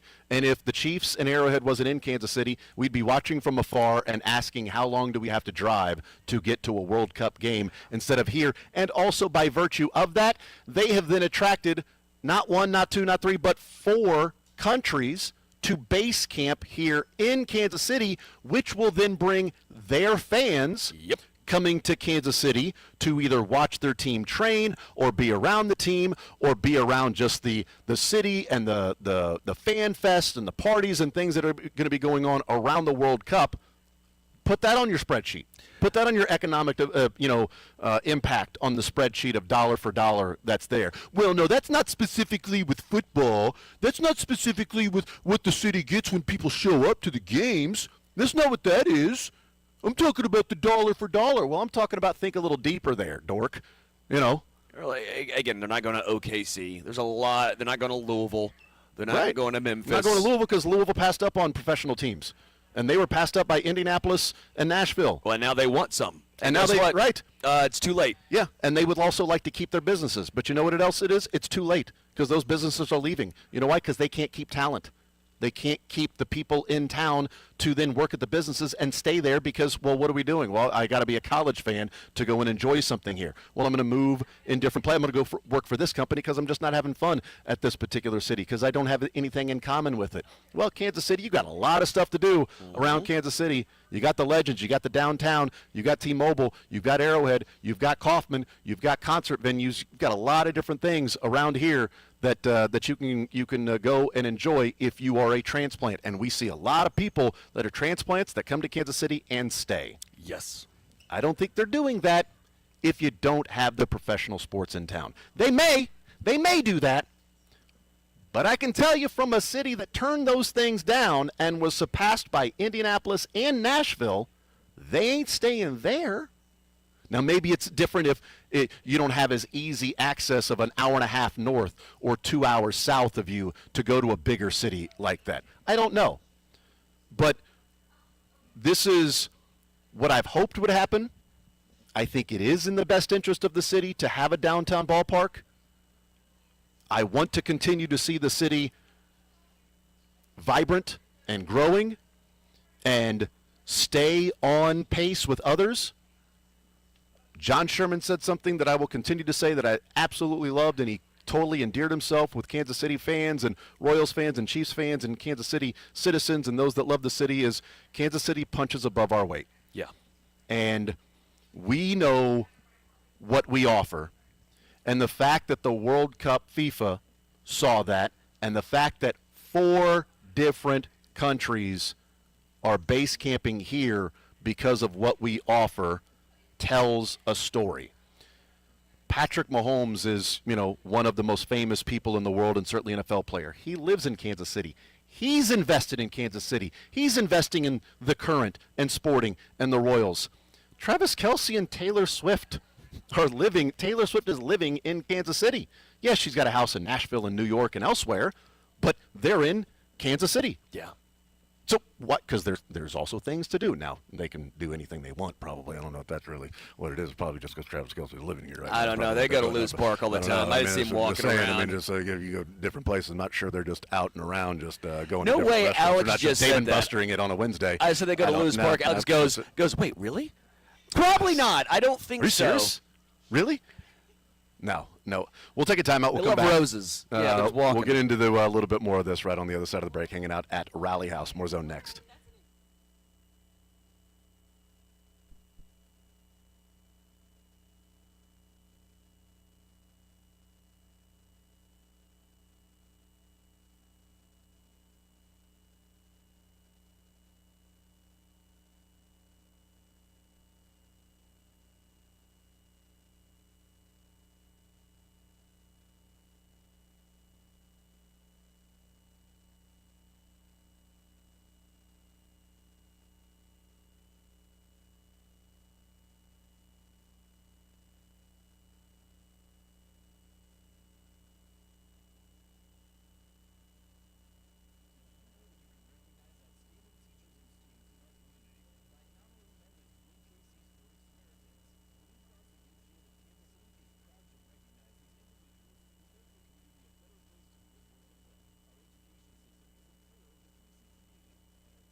I will continue right here on Sports Radio 810 WHB. Jason Anderson with you, hanging out at Rally House, Barry Woods Crossing, I-29 and Barry Road. We are getting you registered to win a $100 gift card to Rally House. We're giving away 2 different gift cards. All you got to do is stop by and register, and we'll do the drawing coming up about an hour and a half from now. You don't have to be present to win, but you do have to be present to fill out the form. We're also giving away $100 to the most random Chiefs or Royals jersey that is worn today in this Rally House location. And Carlton Gray is a pretty strong entry. Kevin Lockett stopped by in the break. Yeah. Not himself, but the Kevin Lockett jersey being worn by a different person. It looked nothing like Kevin Lockett. But a Kevin Lockett worn jersey was here and now is in contention for the random jersey. That era is really strong. Clearly. It's very random is what that era is. Almost any – Albert Wilson would have had a shot in Albert some Wilson was a nice one. It was a good one. days. He might have won. I'd say Kevin Lockett would win most days. That's a good point, too. But Carlton Gray. It's like one of those to where this draft, this player is the number 1 pick. In the last 5 drafts, this guy would have been the number 1 pick. But in these other drafts, this guy goes number 1 because that guy's not in it. Well, yeah. Carlton Gray might have been a winner in all of the different locations we may have had before. But we'll see. We got to vote still if that's the winner. We'll do that at the end of the show. Still have an hour and 20 minutes with some of the other jerseys that are showing up. And I can be swayed, well. By the way. If you buy me, I'm so corrupt. You could, you could right. buy me something, and I'll be like, no, that's the one. Yeah. Sterling, that's a Patrick Mahomes jersey. Hey, it's so random. I've told you forever, Sterling is willing to be bought. Yes. For the right number. Everybody has the right number. You can buy me. Yeah. It's like, hey, Sterling, would you do this for $1? No. Would you do it for $1 million? Yes. Okay, so we know what you are. Now we're just negotiating price. Everyone has a price. Everybody's got a price. I've got a price. Everyone has a price. That's just life. Depends on what you want me to do. Well, I've got a price for it. If you want me to give you the $100 gift card, you can buy me, a couple $100 worth of stuff. You're losing money, but you'll win the gift card. You give me $80 in cash, you got a gift card in your hands. But nobody needs to know that. I'm just telling. No, it'd be more. I want them to spend more. That makes no sense. I would spend money here. Well, I know. I know. That's the rules. That's and regulations. That's pretty dumb. Well, nobody would do that. They'd be a Jets fan. Yeah, if you wanted to get a $100 gift card, why would they give you $120 when they can just go up to the register and give them $100 and get a $100 gift card? Because they like me. That makes sense. Yeah. In your head, that makes sense. The they like you thing, not sure that makes sense. The news we've been talking about with the Kansas City council members and voting on and passing the Washington Square Park location and a $1.9 billion ordinance for the construction of a new stadium for the Royals, minimum 30-year lease, and also the ballpark district with the Royals. The city putting in $600 million, no new taxes as a part of that, and the funds in bonding will go from the stadium and the surrounding district that will be allocated towards the bonds, and they specifically go out of their way to say that it's not going to be surrounding areas or subdivisions or different places that around the state that could be included. It is very specific to this area for the money to be redirected to go to pay off the bonds. So there you go. And by the way, we've had a feeling that this was around the corner. Yeah. I mean, we've been talking about it this week. Soren's been talking about it this week. Soren talked about it on Monday about Washington Square Park, or about a location, and the earnings tax being the latest hurdle, the last hurdle to get through on Tuesday. Steven talked about it yesterday morning. We talked about it a little bit on the show yesterday and talking about, the importance of the earnings tax being passed last night. This was yesterday when we said it passed last night on that Tuesday. That was the final hurdle to get through, final barrier for them to get past so that they can then move forward with the plans here to make sure the Royals do not leave both the state and the city. Yeah. Either one of those. And Mayor Lucas has said for a while that the teams are going to stay in Kansas City. That didn't happen with the Chiefs. Well, he can't afford to lose both. Right. Full transparency, you cannot be the mayor, whether it's your fault or not.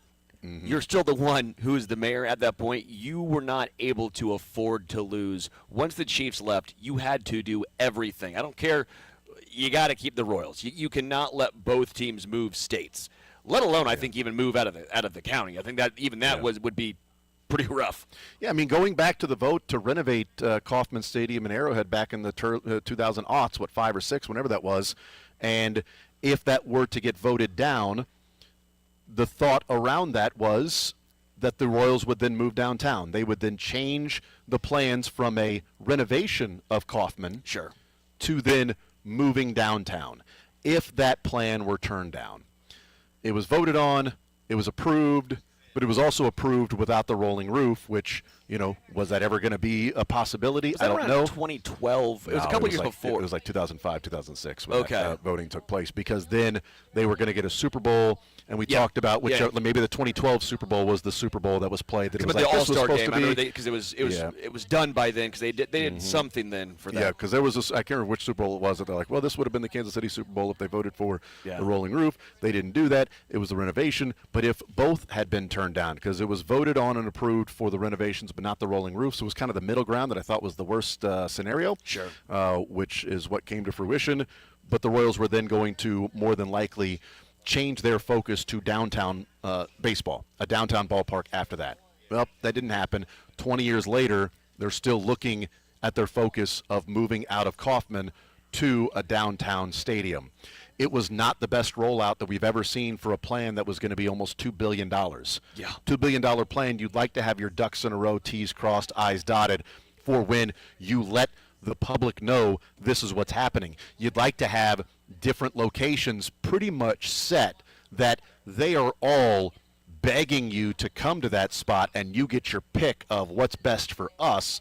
And that really didn't feel like that was the case either.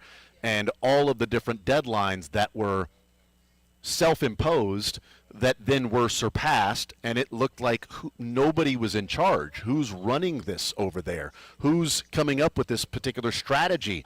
Where's the media training? Where's the PR part of this that just seemed to be missing? And it felt like this go-around, after that vote was turned down a couple of years ago, that this wasn't, or last year, whenever it was. Jeez Louise, it all sort of runs together now. We're in 26, so a couple years ago. And so in this now next step process that the Chiefs have moved and the Royals don't want to make the same mistake that they did before, John Sherman was very vague. He did not give out details when he was asked about it. I asked about, because specifically I wanted to know, or at least I texted Todd to ask. So I did not ask. I was not there. But you went Todd. Yes, because of the Washington Square Park and the momentum that has been sort of discussed around here for a little bit of time, that, there was that sort of ball rolling in pretty heavy in that direction of Washington Square Park. The question I wanted Todd to ask John Sherman was, is he confident, because he's talking about the Braves and the Battery, or whatever they're calling it in Atlanta. One of those, maybe Texas is called the Battery. I can't remember. I think it was Braves. I think it was Braves that call it the Battery. I think so. So he talked about how amazing that was, right? And it felt like a college game day. Now it was opening day, so there's a little bit of different there. But what I wanted to know is he confident at all of the sites that they would have space to build that? That was specifically a question about Washington Square Park, because we had kind of known the focus was going to be on Washington Square Park. He didn't say that.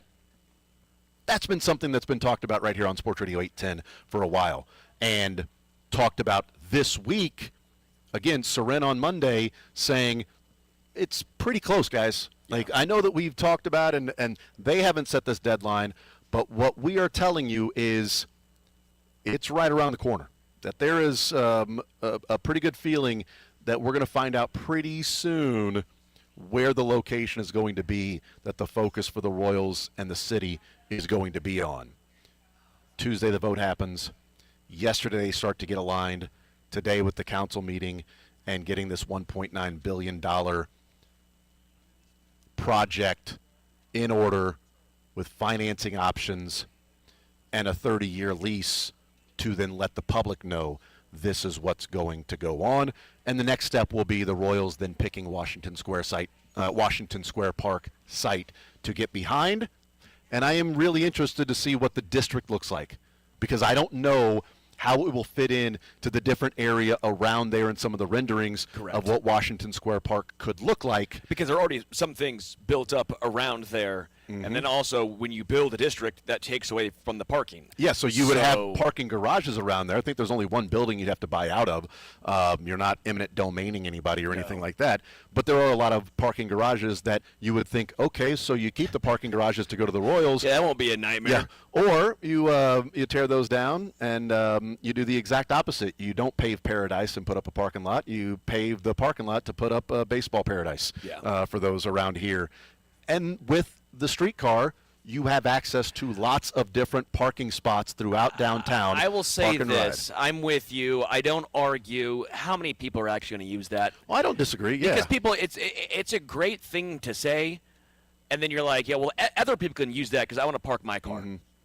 It's easy to say, well, they have that, so everyone else can use that, but I'm going to park my car because I want to park close. I don't want to walk. And I don't want to deal with that. Sure. Well, everyone's going to feel the exact same. I don't know. 90% of people will feel the exact same way. I don't know if that was the case. Then you would buy your parking pass between Arrowhead and Kaufman in that parking spot right there. You would I'll just pay extra money so I can do it. No, there are plenty of people that park pretty far away to walk. But you're still there in the area. I'm saying you're going to have to park. And it's a 10-minute long ride, 20-minute long walk or ride after the game. You're going to hop on the streetcar for 20 minutes after a game after you get your heart ripped out by Estevez blowing a save. Does that seem like fun? He's still on the team in 2031? Good God. This guy's arm is not even close to falling off. He's still trying to ramp up. It's still trying to ramp up, okay? Somebody should get on the phone and let Carlos Estevez that he's got a long time to get ready for 2031. He's throwing 74, but hey, it takes him a while to ramp up. No, I just think that sometimes some of those, you park here and we'll take you. It sounds good in theory, but the reality is most people don't want to do that. Most people would like to park their own car, get out, go to the game. Because that's what they're used to. And it's because it's easy. But it also, the new norm may not be that, to where that's what they're used to because you grew up around. I lived in Philly. You had the subway. It's not as good as the New York subway, by the way, just as far as how many areas you can hop on and off. So sure. I'll grant that. But you have that, and I went to a decent amount of Phillies games, and I drove most of the time, or at least would Uber and then get dropped off and walk. That's certainly a possibility too. But it was also a lot closer. I will say not as many people use the subway as you would have thought, and that would be their version of the streetcar. Well, I think also, I think people, and I'm probably guilty of this too, because I would love to see somebody, and maybe this is already out there and I've missed it, or this was out there and I don't have it right in front of me to pull up, of put the city blocks around Washington Square Park and Kaufman, but put it into the Truman Sports Complex. So you can see, well, when you park here, you're parking like 10 city blocks away. So it's like, well, I'm not parking way over there and walking 10 minutes. Okay, well, how far are you walking when you're at a Chiefs game and you park way, way away and you're right there by the entrance? That's a long way, but it doesn't feel like it because you're out in the open space. You're not passing building after building after building after building. That is more Chiefs games. It is for sure. Specifically. But I think if you took that map and put it in the actual what the distance would be, and say, well, maybe it's only 2 blocks that people are walking. Maybe that is the case. I don't know. But I think that might change perspective to a degree of, well, I'm not parking way over here and walking that long. It's like, well, yeah, but you do, though. You do it at Kaufman when you park at different places. You can pay more to park closer, which you could probably do at Royals games at Washington Square, pay more to park closer. But I don't know. I don't know what that would be. I just know that's a long-ass walk, and especially when it's cold. When you're leaving a Chiefs game and it's bitterly cold, that's a long walk. Royals aren't bad. Let's be real. The Royals currently out. The parking's never going to be that bad, and typically the weather's going to be fine. For sure. Chiefs games, on the other hand, you're parking in the back lot. You have to walk over all that stuff. Maybe if they would have built the bridge. If they would have built that the walking bridge, would have been a little better for us. Yeah, but then you could get activated on your way. I could get activated because I'm a poor. I'm not walking that far. I'm not paying for all that stuff. I'm frugal as hell, so I'm parking the farthest away. I'm like, You think you're not getting my money? I'm already paying $40 for whatever it was. Yes. But that's where they get you though. It's like pay $40 or pay $60. I'm not paying $60. I'll pay $40. Then it's like, well, I'm already $40 in. Do I want to be $60 in and park that closer? Well, I mean, maybe it's worth it. I don't know. Either way, it was to the point where I go, this is dumb. I'm not paying it. So quit asking. I know that when the family, we went to the Titans game on Sunday night, the game where the Chiefs in the bitter cold barely beat the Titans, had to come back. It was a god-awful game. It was the one where on 3rd and long, Holmes scrambled around and who's the defensive tackle for the Titans, the stud? Simmons. Yeah, Jeffrey Simmons was walking and was sort of jogging and not really pursuing, and then Mahomes cut back, and Jeffrey Simmons was like, oh, crap, and started to run, but he couldn't get there, and Mahomes picked up another 10 yards in the first down, and it was like, nice job there, just walk. But the Chiefs ended up winning that game. That wind was so bitterly cold, and we were walking back to the car into the wind, and it was like, treat. Oh, this sucks. And it's like, we're never coming back to a Chiefs game ever again. This is not worth it. Oh my God. Plenty of people have been in those situations, and I don't know, maybe the buildings didn't block the wind. Who knows? But I think it's a big deal in that there's a location. Washington Square Park, in the momentum heading in this direction, getting past Tuesday's vote, and now this being passed in the council meeting, and then moving on with then teaming up with the Royals and start to get a better timeline of this being approved, this being the date that the renderings, this being the date that, or hopefully a range of time to when you could start breaking ground and then really see the project begin to be ready to go when the lease is up there at Kauffman Stadium and the Truman Sports Complex. Personally, selfishly, I'm absolutely pumped for it. Yeah. And I've been hoping for a long time that they would move downtown. And I think now with how revitalized downtown is and more of a destinational place to go, and not, well, nobody goes downtown. People do go downtown, and people live there. And it is completely revitalized, that now you can also draw more people from out of town to Union Station, to Crown Center, more people in town that don't go there very often that then go there. Or you go to a Royals aquarium. I'm going to go look at some fish. I love the aquarium, dude. You tell me I won't go see some fish and then go see the Royals? Oh, I'm all the way in. World War I museum right there, Union Station. But how many times, like, you'd go down there to a Royals game and you'd be like, oh, you know what, we need to get back down here and go to Crown Center. We need to, you know what, let's plan that, as opposed to out of sight, out of mind. Because that's what happens a lot of times. I know when we had kids, a lot of things that we had planned, we can go do this or that, out of sight, out of mind. You just go about your day, and the days stack up, and now it's been like 3 months. Weren't we going to do that? Yeah, we were. You get around it, you go to a Royals game, and now you see it. It's like, yeah, we were going to do it. You know what? Let's get there, whatever time that may be. We'll take a timeout. We'll come back, continue rolling. More Zone next.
All right, wrapping up this hour. One more hour to get here to register to win a $100 gift card to Rally House, our location today, Barry Woods Crossing, I-29 and Barry Road.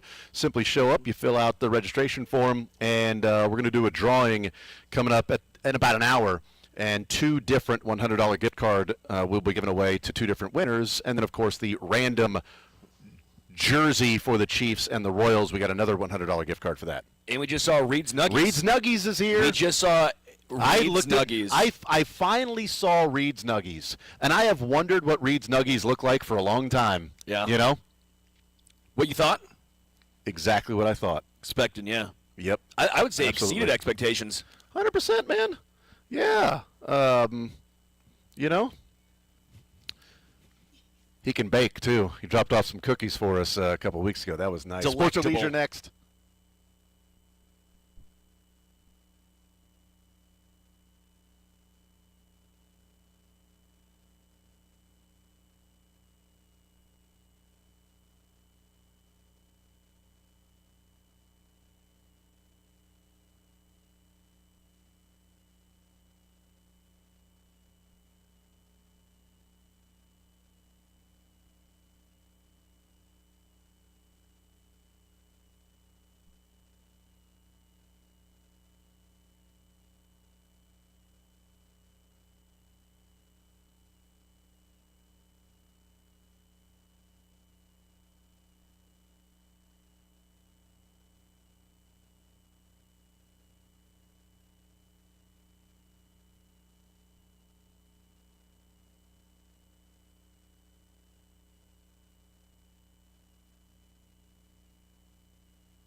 into sports, but nothing wrong with a little leisure time.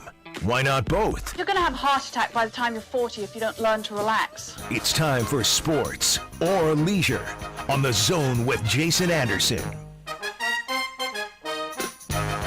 All right, a Thursday edition of The Zone right here on Sports Radio 810 WHB. Jason Anderson with you. We are hanging out at Rally House, Barry Woods Crossing, I-29 and Barry Road. One more hour to go here in the show. Some sports or leisure on a Thursday. Coming up at 2 o'clock, Soren Petro, the program. They will be at Nick and Jake's off 135th Street, where every year with the Masters on Thursday, sometimes Thursday, Friday, but Thursdays they're there with the great celebration, and Kevin Timmons does such an amazing job. And you get the gift cards at Nick and Jake's for the Eagles on certain holes while Soren is broadcasting there. If there's an Eagle, then boom, it's a house winner. And he just has to walk around and start handing out gift cards to everybody. It's really cool. Pimento cheese sandwiches there at Nick and Jake's. It's awesome. Love going there after the show on a Thursday. And I think I'll be heading there right after we're done here, getting on the road and heading south and going to that remote for Soren Petro. He will also have the mayor on. We're talking about Washington Square Park. We're talking about the council meeting and this $1.9 billion project and ordinance that will be passed with $600 million from the city to go to support the $1.9 billion. The state using funds from the Show Me Sports Act, and a 30-year minimum lease with the bonding for the $600 million, and to pay the bonds will be the revenue generated from the ballpark and the ballpark district, specifically while noting this will not then randomly include subdivisions across the city or state and random places, essentially to try to make it easier to pay off the bonds when we start including things that aren't really a part of this. This is going to be specifically, at least from the release as it stands right now, from the ballpark and the ballpark district, the funds there to go and pay for the stadium and the ballpark district, and the bonding for the $600 million, yes, from the city. And we'll see what the Show Me State Sports Act will contribute to that as well. But Soren will have the mayor on coming up in his show, and he'll be broadcasting from Nick and Jake's. We're giving away a $100 gift card, 3 of them here at Rally House. Another gift card we're giving away on Facebook. You go to our Facebook page, you like and comment on the gift card post, and you are automatically entered into the drawing that we will do for the $100 gift card on the social media part of it. 2 different drawings we'll do here for the $100, and we'll also be giving away $100 to the random jersey for Chiefs and Royals. Carlton Gray is what feels like the leader in the clubhouse. Kevin Lockett jersey stopped by. We got Albert Wilson. We got a few others. No Royals random jerseys yet. No, not no yet. Ross Glode. No Ross Glode. I'm waiting out for my Glode. Yeah, you're holding out. You're like Cousin Eddie. You're holding out for a management position. Yeah. You know, still unemployed. He's holding out for management. He'll get that eventually. It is time for a little sports or leisure on this Thursday, and we give away $25 to Johnny's Tavern, premier sports bar in Kansas City, 10 area locations including Lawrence and Topeka. The Lance Leipold Coaches Show last night right here on Sports Radio 810 with spring football going on at Johnny's Tavern in Lawrence. So $25 to Johnny's Tavern we give away with a little sports or leisure. 913-381-810 is the phone number. Load them up. First in, first on for playing sports or leisure. How you play? You call up, you get a sports question, you get a leisure question, get them both right, you win. Either of them wrong, unfortunately, you lose, but the question is out there available for someone to call in and request. We give out the right answers when they have been answered correctly, or we have simply run out of time to play. That's how we play sports or leisure. Categories on this Thursday, April 9th edition of Sports or Leisure. We have NCAA tournament questions. As the tournament wrapping up on Monday, these are now questions specifically related to the championship game or specific Final Four type games. These questions, championship games, Final Four, Mizzou fans need not apply. That was wrong. I am gallows humor, Sterling. If I don't laugh, I'll cry. So I prefer to see you cry. You can't make fun of me if I make fun of myself. Yeah. You know what I mean? Sure. You can't do that. You're not allowed to. In fact, that's a rule. That's a law in this country now, that if you make fun of yourself, that person's not allowed to make fun of you. If you make fun of yourself and then somebody makes fun of you the same way, that's assault. Yeah, I'm still going to now verbal assault. We have Masters trivia. Well, I've got Masters trivia. But on mine's sports. Yeah, I've got NCAA tournament and Masters. I wasn't done my categories. Well, I didn't know I was taking a while. Well, I was taking shots at myself. You were and pontificating. Yes. People will be taking shots at Nick and Jake's. I was taking a shot at myself. NCAA tournament, Masters, and $25. You can take some shots at Johnny Starwood if you want to. When you got that, that'll be free. NCAA tournament and Masters questions today with the golf tournament going on. What about the leisure? You got some Masters questions on leisure? We do have some Masters. What are the odds? I think pretty good.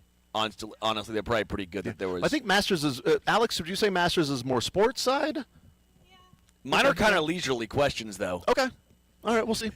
We'll see. So if you are a master of the Masters trivia, you could win by getting 2 different Masters questions. All right, so maybe don't go my Masters. Go the one-hit wonders, riddles, or potpourri. You can do either way, anything you want. The world is an oyster. Well, the world is shrimp. You know, one-hit the wonders. The world is your sushi. One-hit wonders, riddles, and I guess potpourri, and maybe Masters trivia, but probably not. You know, it's fine. Why not? If you put it together. Yeah, but. Let's see if we have the same questions overlapping. That would be funny. All right, 913-381-0810, $25. Johnny's Tavern, we're giving away. I'm ready to go. Sterling, you good to go? Apparently. Michael Darcia, you ready to go? Let's do it. All right, 913-381-0810. John leading us off here on a Thursday edition, hanging out at Rally House. John, sports or leisure, what side do you want to start with, man? Well, neither look good for me, but let's go with the NCAA tournament. All right, NCAA tournament for you. This was brought up on the broadcast over the weekend. I think whether it was Saturday night or Monday, either one. UConn winning back-to-back national championships. By doing so, they went to the Sweet 16 after winning the national championship. Florida did not do that this year because they lost in the round of 32 to Iowa. Before UConn went to the back-to-back national championships and made a Sweet 16 after winning a national title, can you tell me the last team to get to the second weekend after winning a national championship before UConn's back-to-back? Second. You're talking about a team that also went back-to-back or just?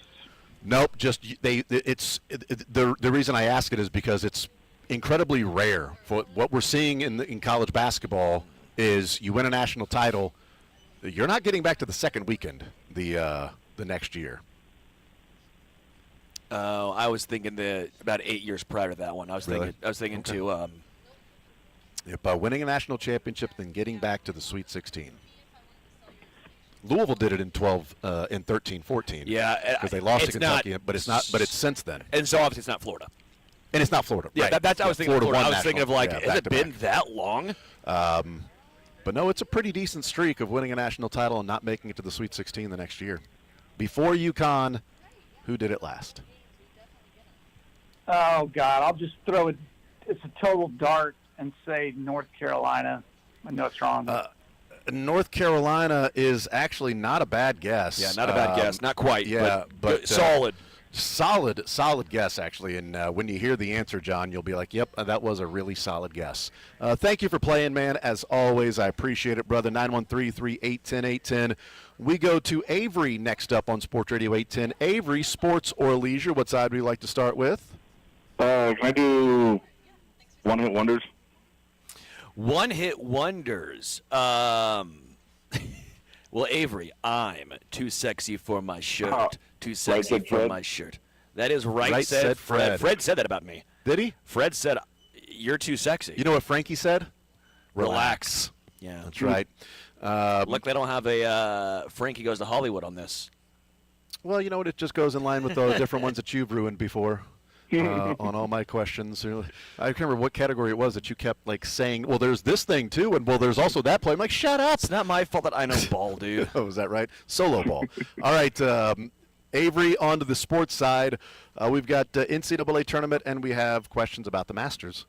We'll do NCAA championship stuff. There we go. All right, so we got a question out there. I'm guessing you don't want that, so we'll ask you a different one. Can you tell me? Go ahead. Yeah, no. But no, you're good. Because I think, like, 09, Kansas went back to the Sweet 16, but, like, is there one more? But it's been since then. Yeah, it's been one since then. So let's go with this one then for you, Avery. Which school has the most different national championship winning coaches? Ooh. The most. It 5? Coaches, 1, 2, 3, 1, 2, 3, 4. Oh, no, 5. 5. No, it's 5. It's 5. It's 5. Okay, because I think Patino, Tubby, the guy named Hall, Joe B. And Joe B. Hall, and then the old racist guy, Rupp. And then the 2012 dude, Calipari. Kentucky. Kentucky is the right answer. Well done. It is Kentucky, with 5 different coaches have won a national championship at Kentucky. I like how Cal was the one you struggled with the guy that won it in 2012. I don't know. The guy who's still coaching. Joe B. Hall fan. Yeah. He got Joe B. Hall and was struggling on the John Calipari name. Yeah. That's odd. All right, that's a winner, though, which isn't odd. Avery, well done. We'll put you on hold, and you get a fun conversation with Michael as well. Jealous. Hell yeah. 913-381-0810. That's a winner. We talk with Tim next up on Sports Radio 810 WHB. A little sports or leisure Thursday. 913-381-0810. Tim, what side would you like to start? What sports side or the leisure side? So he got the NCAA. I was kind of off for a moment. Was that the answer? Was Kentucky, right? Well, the different national championship winning coaches was Kentucky. Yes. Oh, that wasn't the first question out there. That wasn't the first question of the school to win a national title and go back to the Sweet 16. It's too complicated. Because, Kentucky won the national title in 12, but then made the NIT in 13. All right, Masters, that's fine. No, let's go to the Masters then. Let's go to the Masters. Name the oldest and youngest winners of the Masters. Oh, dear, both? Yep. Well, I'm going to guess youngest. Isn't it the guy who needs a chauffeur? He didn't need one back then, but he was it. The oldest was Jack Nicklaus in '86. So I know. What's your answer? Certain, right? So what's your answer? Who's the oldest and the youngest? What's your answer? Both, right? He's like Mike Weir and. Yep. Who's the oldest? Oldest and youngest. Give me the names. Jack Nicklaus and Tiger Woods. There you go. Nice job. Nicholas, 46 years old. Tiger, 21 years old. Crazy. Yes. Well done. See, you were intimidated by that. Like, I got to got it right. And what if he'd have been like, so Mike Weir and after last week. Yeah, after the mini Ripperton debacle of last week, I'm not trusting myself anymore. Miguel Angel Jimenez. That's what it is. Was it Jimenez or Cabrera in 09? Miguel Cabrera? He did not ever play in the Masters. Shockingly. But he won a Triple Crown, not the Grand Slam. So, well, he had plenty of Grand Slams, though. You know what I mean? It was Angel Cabrera.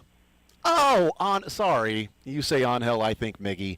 It's let's call it. Well, I think it's Miguel Angel Jimenez and then Angel Cabrera.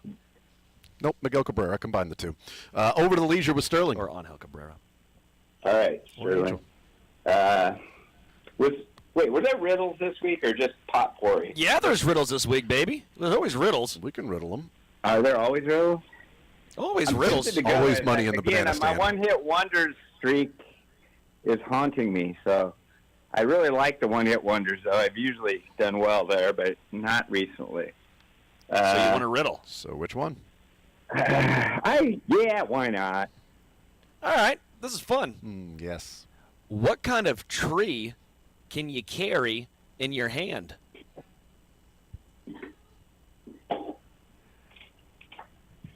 Let's see that. So dumb. So The riddle is, what kind of tree can you carry in your hand?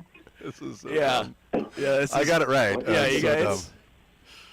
Alex got it right too. Yeah. They both of them got it right and go, that's so dumb. If I can get it right, you can get it. Darcy got it too. Oh, That's yeah. 3 for 3. What kind of tree? Darcy never gets them right. I'm joking. Darcy gets plenty right. What kind of tree can you carry in your hand?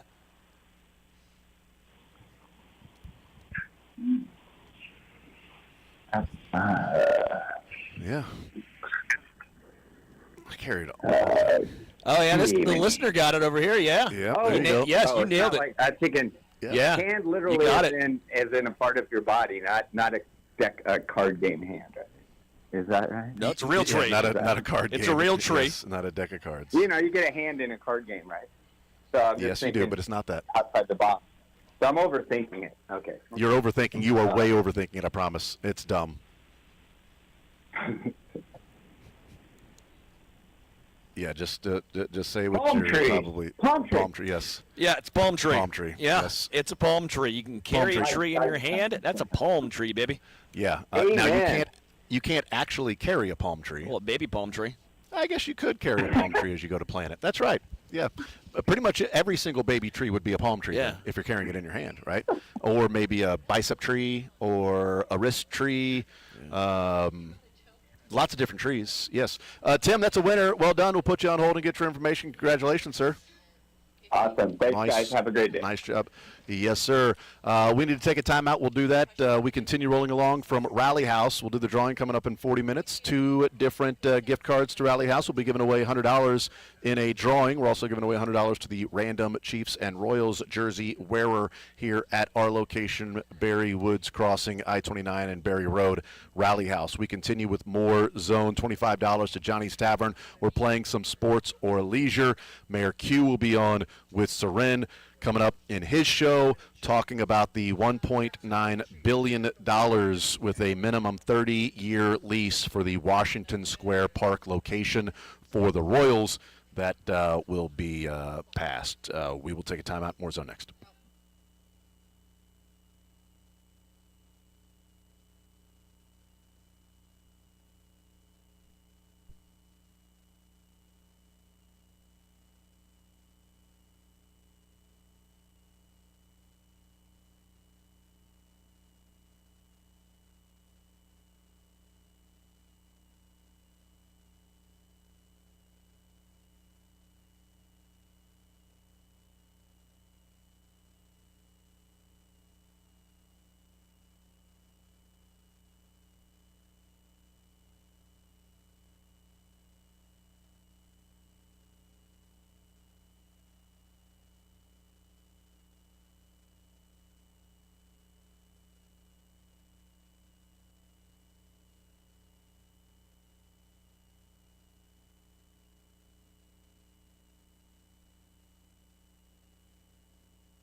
Continue right here on what's up. Sorry, is that are we live, Mike?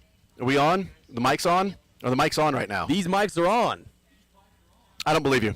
I think we can go back and continue talking about everything we were talking about in the break, Sterling. I don't believe Mike that the mics are on. Oh, they weren't then. Don't believe him. Oh, are they on now? They are on now. Oh, my goodness. All right. So, hey, okay, it's 3, 2, and 1. All right, welcome back in the zone right here on Sports Radio 810 WHB. We're hanging out at Rally House up north. It is Barry Woods Crossing location, I-29 and Barry Road, our location today. We've got about 30 more minutes getting you registered to win $100 to Rally House. They've got all the new City Connect stuff here at Rally House. The Royals releasing that today. They've got them all here, the hats, the jerseys, and jerseys, and pullovers, and jackets, and everything else with the new City Connect for your Kansas City Royals. That will be unveiling those jerseys tomorrow night out at the K. They'll be wearing the new City Connect jerseys tomorrow night at the K. The Royals will. But Rally House, all the Rally House locations, ours here up north. 2 different $100 gift cards. All you got to do is register. We'll be doing the drawing at 2 o'clock. And also throwing out a $100 gift card to the random jersey wearer for Chiefs and Royals, Carlton Gray, the leader in the clubhouse, we believe, right now. And also a $100 gift card will be given away to Rally House on Facebook. You go to Facebook, and the post we have, you like and comment, you're automatically registered to win that $100 gift card to Rally House. Coming up at 2 o'clock, the program with Soren Petro. He'll have the mayor on. So make sure you listen to that with all the latest details of Washington Square Park and the things we talked about here in the show. 913-381-810 is the phone number. Let's reset the categories here for them. NCAA Tournament and Masters on the sports side. Sterling.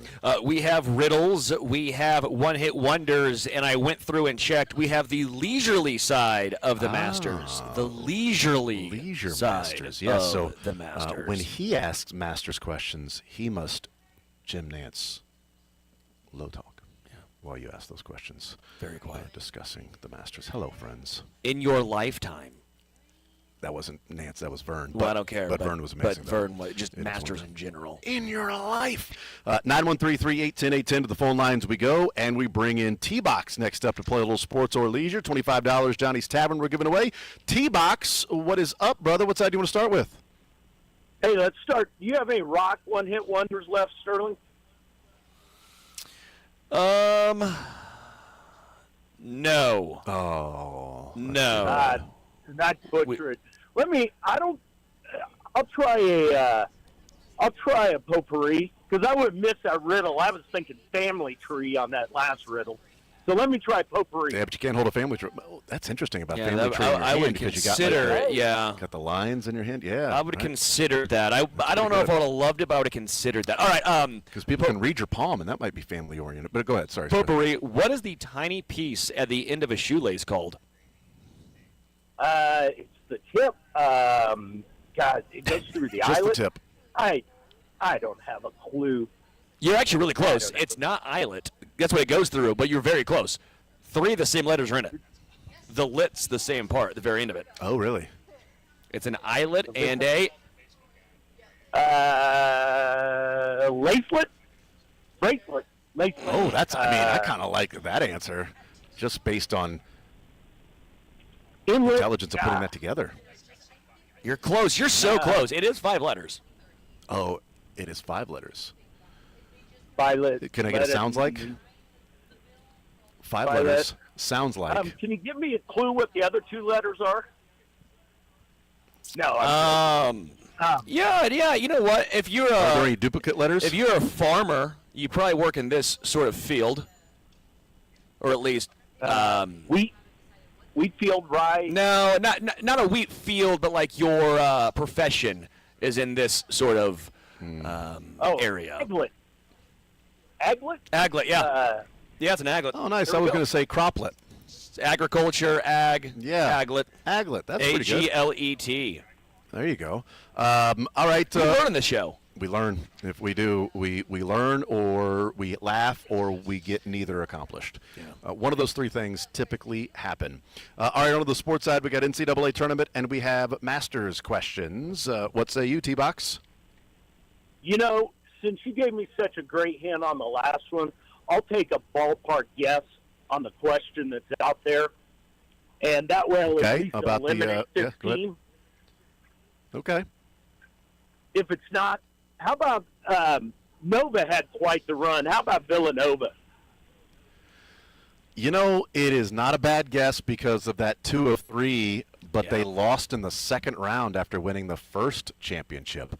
Can you believe that? A second round loss for Villanova. Not according to Frank Bull, because that's Villanova. But it is not Villanova T-Box. But thank you for playing, brother. Guys. Mr. Box. Thanks for the hand earlier. And also, by the You're way, welcome. I'm really shocked that a guy named T-Box didn't pick a Masters question. You know, Yeah. that was a little. That's That was a letdown. Yeah, that was a left turn. I didn't expect that to happen. I was getting the Masters questions ready. But we go to Brian next on Sports Radio 810. Brian, sports or leisure, what side do you want to start with? I think I know the answer to the outstanding NCAA question, so let me try that one first. Is it the Duke Blue Devils? Duke is Duke? Duke is Duke, yes. They won in 2015. They made the Sweet 16 in 2016, but did not advance further. So that is the before UConn won their back-to-back, that's the last one. So you win a national title, you don't go back to the Sweet 16 that next year. A decade. Yeah, that's a lifetime. For some, it is a lifetime for some. Those that are, less than 10. Born in 2015. It's my son's lifetime. Yeah. Is since 2015. You're right about that. That is correct. And over to leisure with Sterling. I guess we just have a lot of categories today. Potpourri, Masters Trivia, one-hit wonders, or riddles. I'm going to try one-hit wonders. Music is one of my better categories. All right. It takes two. To tango. To make a thing go right. Oh, yeah, it does. That too. It takes two to tango. It takes two to make a thing go right. It takes two to make it out of sight. Right. It takes two. This isn't my thing. It takes two. Is it like a hip-hop type song? Yeah, it is. It's actually two guys in it, but because it takes two to make a thing go right. Is it Rob so you have Bass? two people. Oh. It is Rob Bass. I'll probably give it to you just for that, just for Rob Bass. Rob Bass. Do you know the other person? Something, but I can't remember who. Yeah, Rob DJ Easy Rock. Oh. DJ Easy Rock. Yeah, you nailed it. Good job. Good pull. DJ Thanks Easy. a lot, man. Nope. Thank you. Well done, Brian. We'll put you on hold. Get your information. Congratulations. That is a winner. Thanks. Winner. Thanks, guys. Brian. Hey, Brian. I bet he hears that. It is funny that it's Rob Bass, but he really focused on treble. Were you in the quartet of Here Comes Treble? All right, let's go to Ronnie next up on Sports Radio 810 WHB. Let's move right past that. Ronnie, sports or leisure, what side would you like to start with? Do we have Chiefs or Royals on this for the sports? No, side? it's just NCAA tournament, wrapping up that from the tournament and only championship questions, and then the Masters starting today. Two sports I don't follow. Let's just go to leisure. One-hit wonders.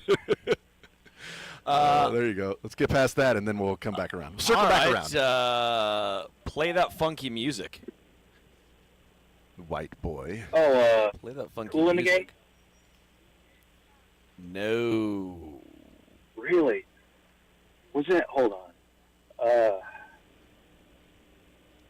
It's not Cooley? Nope. Oh. Yeah. All right.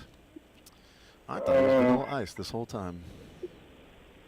Go Ninja, rap. I thought it was then he played also play that funky music, white boy. Guess I'm wrong about that one too. Just so we're chalk it not, up we're to not another talking about music the question. original, like 70s. You're talking about like 90s rap? No. I was being a smartass. This song okay. came out in 1976. And how does it go again? Play that funky music, white boy. That's how it is, see? Play that funky music. Right. Okay, this is that weird one. That weird. It looks like a Rod Stewart guy, I think. Leaf, Garrett. I'm gonna go with that. Leaf Lysick? Answer. No, it's not him. No. Not him? It is. That is the original is made in 1976. Wild Cherry. I feel like. Yeah, yes, it's Wild Cherry. There you go. Yeah, that's. I think so. Might be able to had a version because his. Okay, never mind. They both looked old as hell. I thought. Wild Cherry. My next guess would be like the best Pepsi. Wild Cherry Pepsi. Probably, yes. All right, NCAA tournament and Masters questions. I don't know either, man. I guess I'll go Masters. Yeah. Okay, so then I'll give you this one. Scraping for it. Which multi-time champion went the longest between their victories? Multi-time champion, so he's got at least 2 green jackets and had the longest separation between wins. Tom Watson? It was not Tom Watson. It was not Tom. Ronnie, thank you for playing. I appreciate you, brother. 913-388-10. You are the man. Appreciate it. We'll take a timeout. We'll come back, continue rolling, hanging out at Rally House, Berry Woods Crossing, I-29 and Berry Road. One more segment to go, playing sports or leisure. 913-388-10, $25 at Johnny's Tavern. We're giving away to the winners, getting both a sports and leisure question right. We will take a timeout, come back, continue rolling. More Zone next.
All right, we'll continue right here on Sports Radio 810 WHB, The Zone, on this Thursday edition. Jason Anderson, Sterling Holmes. We are hanging out at Rally House. Michael Darcy back at the studio.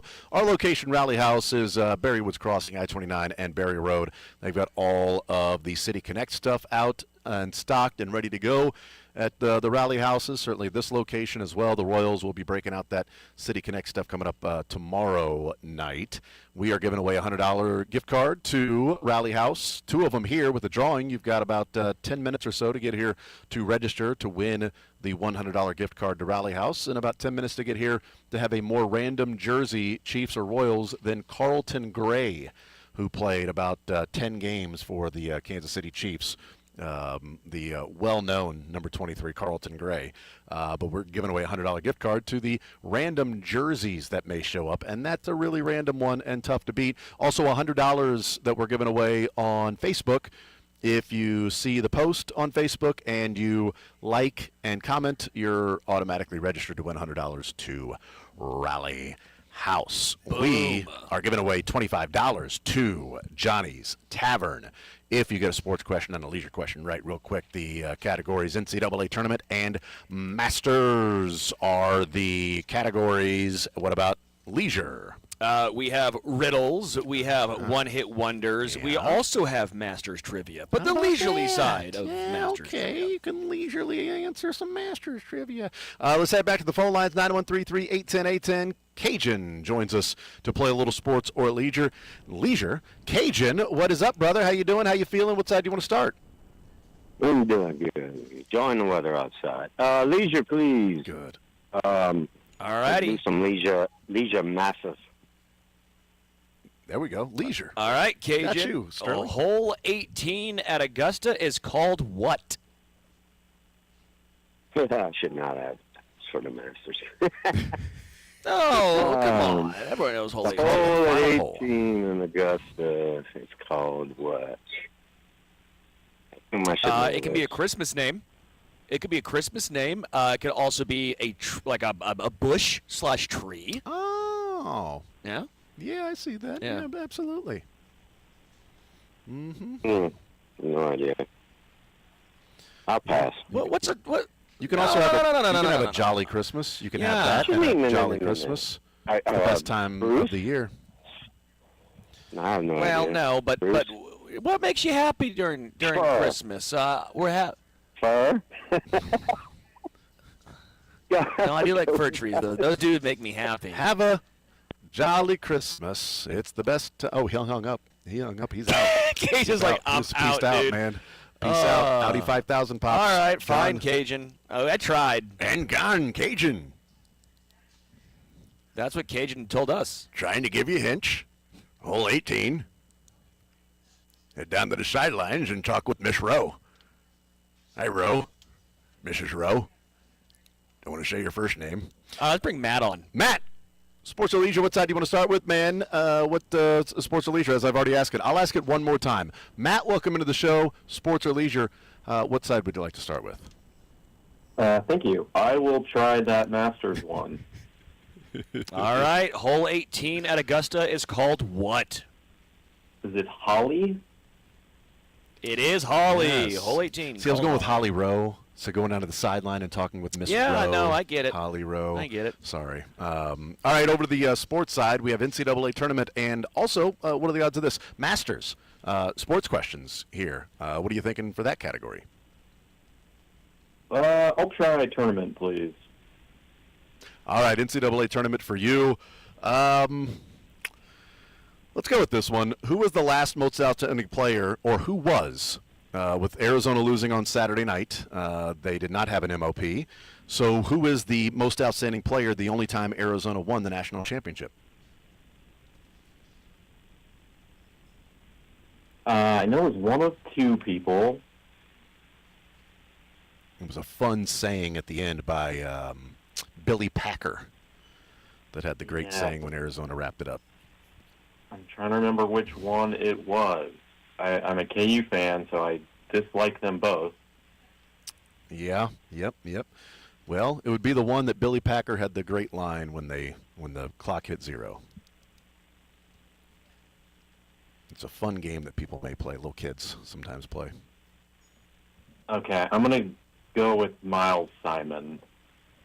Simon says championship, according to Billy Packer, as the clock hit 0. Right. Miles Simon was the most outstanding player of the Final Four for Arizona.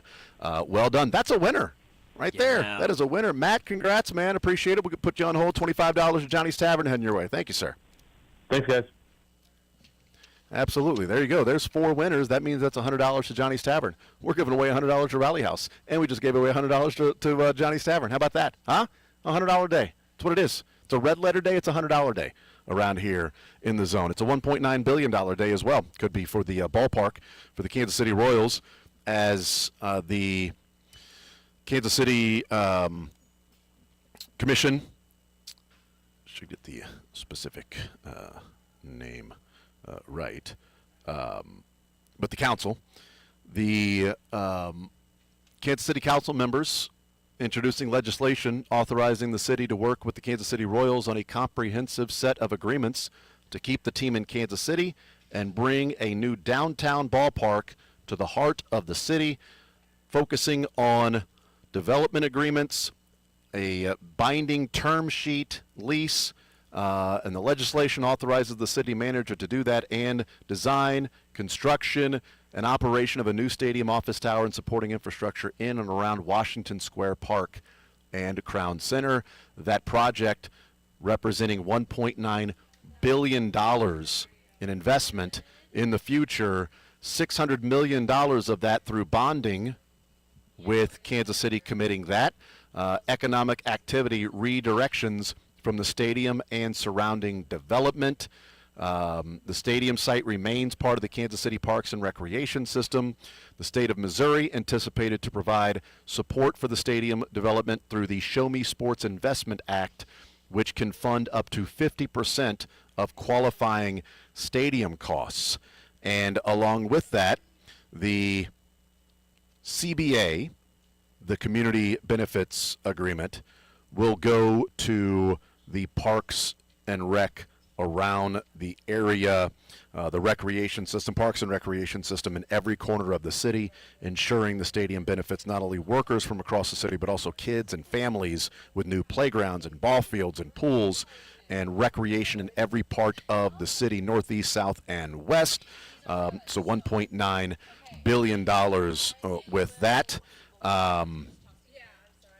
And also pointing out that the incentives, along with no new taxes, but to pay off the bonding, will be confined to the district and the stadium and surrounding development, not the entire city or larger subdivisions of local counties of areas within the state of Missouri. I think that is a direct sort of shot at the Star Bonds. I will say, a final entry into the jersey competition here, a signed Warren Moon jersey. Interesting. Signed Warren Moon jersey. Impressive. Had a start for the, that's a pretty random one. Yeah. And having a start for the Chiefs, not a long-standing quarterback there with the Chiefs. We'll take a timeout for roughly 20 hours hanging out at Rally House. The program is Ren Petro. That is next.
You are listening live to the program. Your teams, your town, your program.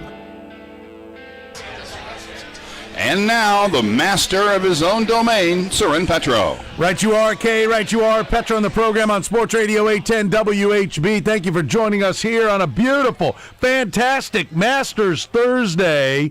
And I am pissed because I was supposed to be with Curtis at Nick and Jake's, where all the fun is, where the party is, where everybody's having a ball. But we've got breaking news today that's requiring me to stay back here at the station. I may find a way to get over there before this is all said and done. We will find out. Or maybe I'll just go over there tomorrow. You know what? Maybe I'll make that executive decision, which I am not empowered to do in any way, shape, or form. But I can beg and plead. Nick and Jake's, great place for the Masters. If you have never been to the Masters at Nick and Jake's, you do not know what you're doing. You have lost your mind if you have not been at Nick and Jake's for the Masters. It is the greatest place to watch it, just short of, I will give one place as a better location than Nick and Jake's for the Masters. You know what it is, Curtis? Probably Augusta National. Yeah, that's it. That's the only place. Only if you're at